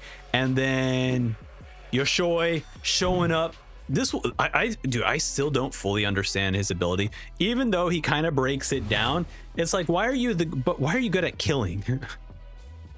Like, what about this ability makes you good at killing? Like, they purposely was like, we're swapping you out, right? Because this more, it seems like surveillance, right? It doesn't seem like a killing ability, but maybe he's just a good killer and then also has a surveillance ability, so they consider these separate. Also, Kacho's death, very sad, because we have this, man, what a collection of crazy moments that happen. First, we have this beautiful performance of Melody. Everyone entranced by the beautiful song. Everyone's seeing these mountains, all of these like guardians, and like, it just one of the best panels this volume. And then that allows Fugetsu and Kacho to escape, but unfortunately, as they get further and further away, these creepy hands encroach, right? There is some sort of out of bounds. So, like, my theory is that it has to be a distance from the urn itself, right?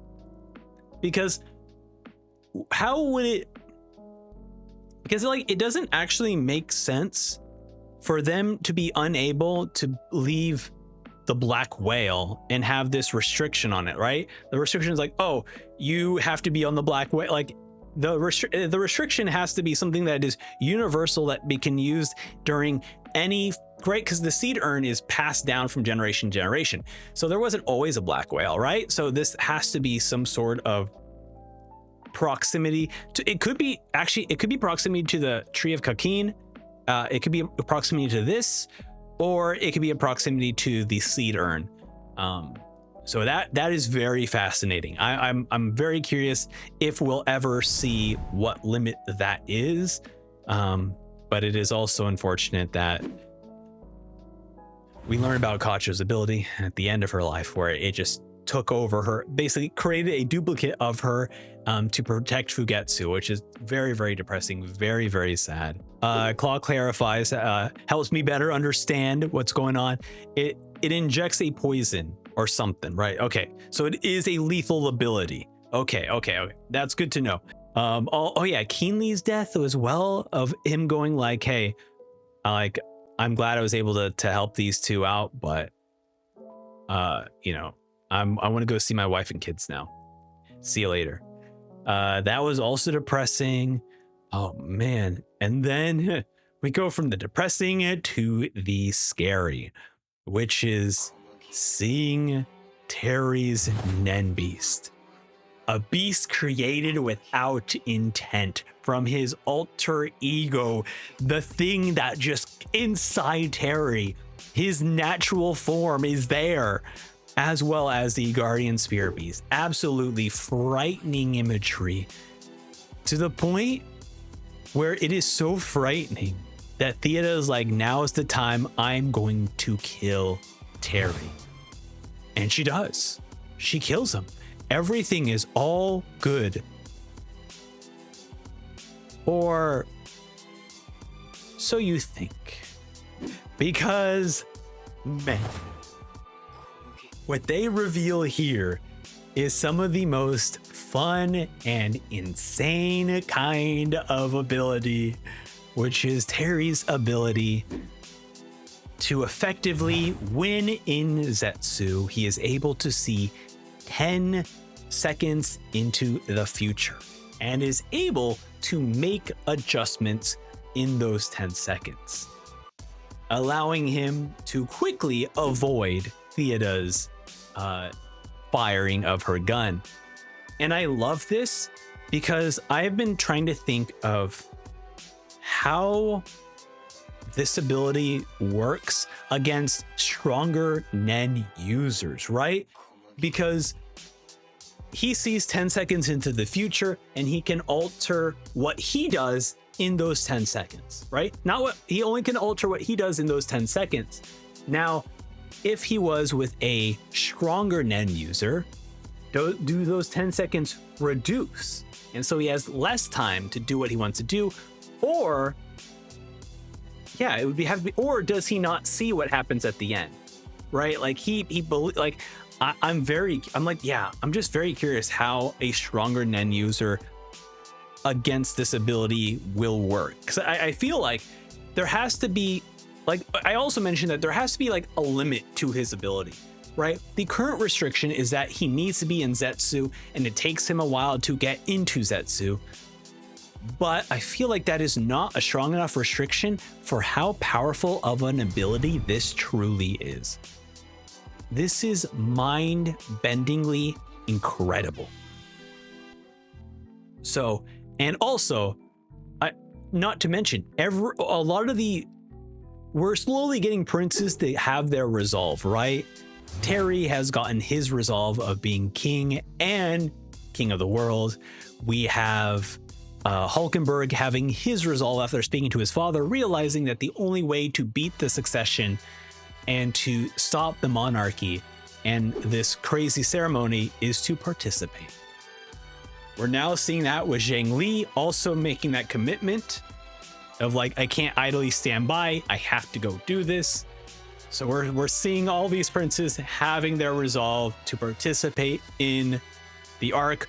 Not to mention, although Tupa is not necessarily ready to join, she has also mentioned that like Raihan is here. He was transferred from Sail Sail. This is bad. I need Kurapika on my side. That's the last we saw of her. So we'll see what she does to get Kurapika's attention to like, I need you here because this man is freaking me the hell out. I need to know more about Nen. Please come by. So very, very awesome. Love it, and love it. The fact that when the Nen Beast appears, it has a 666 on its belt. Oh my god. I didn't even comprehend that this is a 666. I thought it was just a cool design. That's crazy. Wow. Incredible.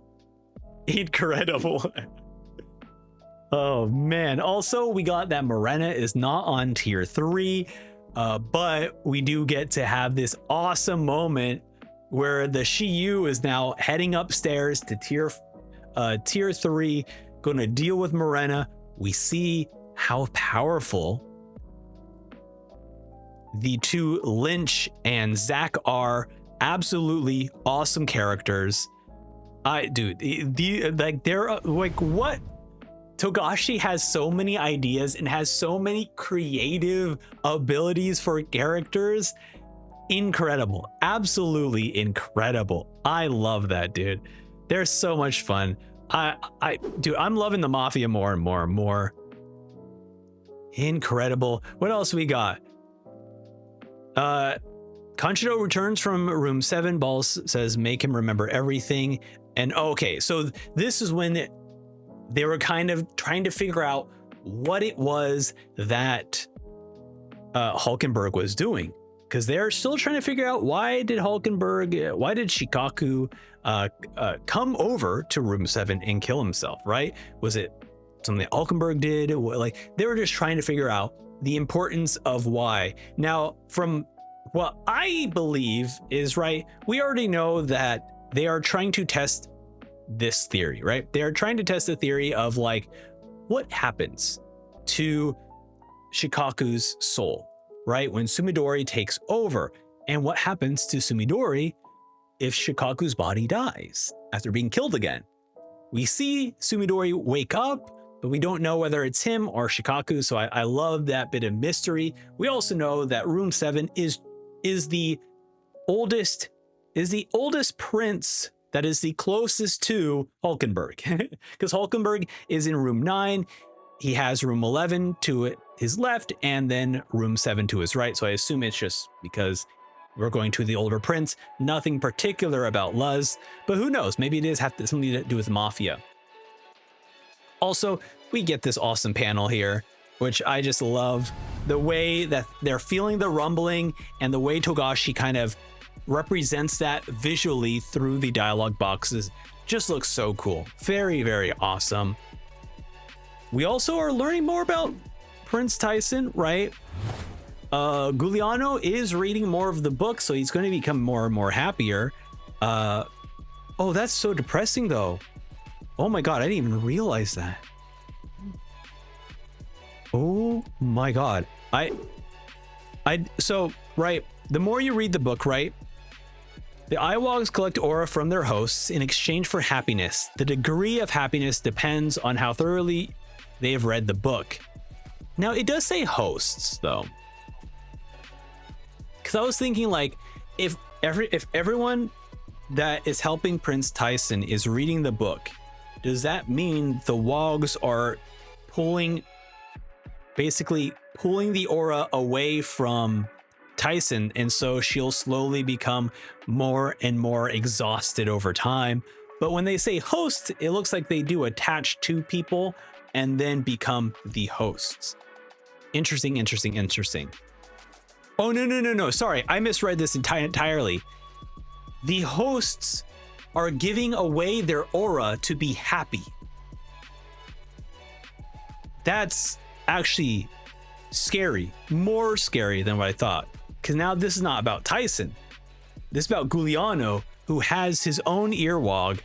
And as he is reading the book more and more, he is becoming happier, but now he is losing his aura, which essentially is going to be making all the guards here defenseless, besides Izanami, because Ro is like, I ain't reading that book, man. I ain't reading this book, okay?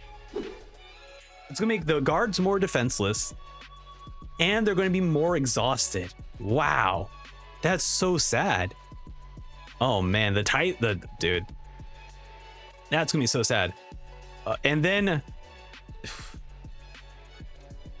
what do I say about this? The have-nots are one of the most. It is the way that Togashi thinks is so frightening. Where he was like, yes, I want a group of soldiers who will literally hate a prince to death so that they can curse a prince forever, is insane.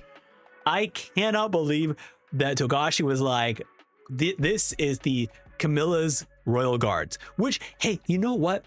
It makes sense. We look at Camilla, we look at how insane she gets in situations where it's like, yeah, you know, it makes a lot of sense why she would have guards that are like this, right? Who knows? Maybe I also might die for her. I don't know if I would go that far, you know, to the point where I'd hate someone else, but you know, I mean, look, I understand.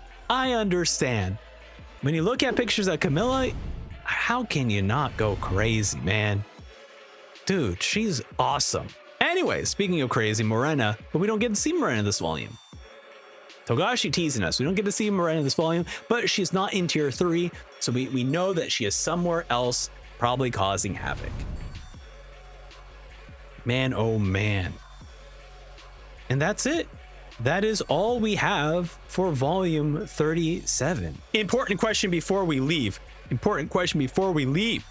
Morena or Camilla? Toughest question in the entirety of this Hunter x Hunter read through. Because although Camilla is like, I like Camilla a lot. I feel like on Camilla, you're like walking on like broken glass where it's like, I really hope that I don't piss her off. Where I feel like Morena is pretty chill. Honestly, you're not a prince, so you're okay. You're absolutely, it's all chill, which I appreciate. Camilla, I feel like anything can set her off and I don't even want to deal with that. Treb says, I'll share a theory I have about that now. I believe that Hulk may have a second objective when having Shikaku end his life, as he made him go to the front of the door and a guard inside Rice went on the intercom. A position Hulkenberg would exactly where the guard would be since each room is the same. So Hulk shot through the wall at the same moment, controlling Rice's body would explain the rumbling. Ooh. Oh my God, you are cooking with that answer. Oh man, I really think you're right. And I only say that because so there was one conversation that Balsamecco was having about like the differences of what Hulkenberg was doing, and they mentioned how he might have done something in the room. And I was like, what do you like? That doesn't make any sense. Why would he do anything in the room? He's just trying to test the theory out about what's going to happen to Sumidori's soul. But no, now that Togashi has already written like the idea that something was happening in the room at the same time as the shot, I think you are cooking with that answer. That is so good. All right, I'm sorry. I'm trying to find the page right now. That is so good. Oh my God. I'm still flipping through it here. Oh, it's way before Terry. Oh yeah. So yeah, you see him here, right? He freaks. Where is it? He freaks out here, right? Right there. He freaks out there, and then we do see him fall over. Because yeah, originally I look at that and I'm like, oh, he was just scared because the dude just shot himself. But nah, no, I'm with you. Hulkenberg, monkey for focus. No, yeah, that's a good one. That is a pretty good one. I love it. Wow. That's awesome. What a good way to end volume 37. I will see you then. Thank you for watching. Goodbye now. Farewell. Goodbye.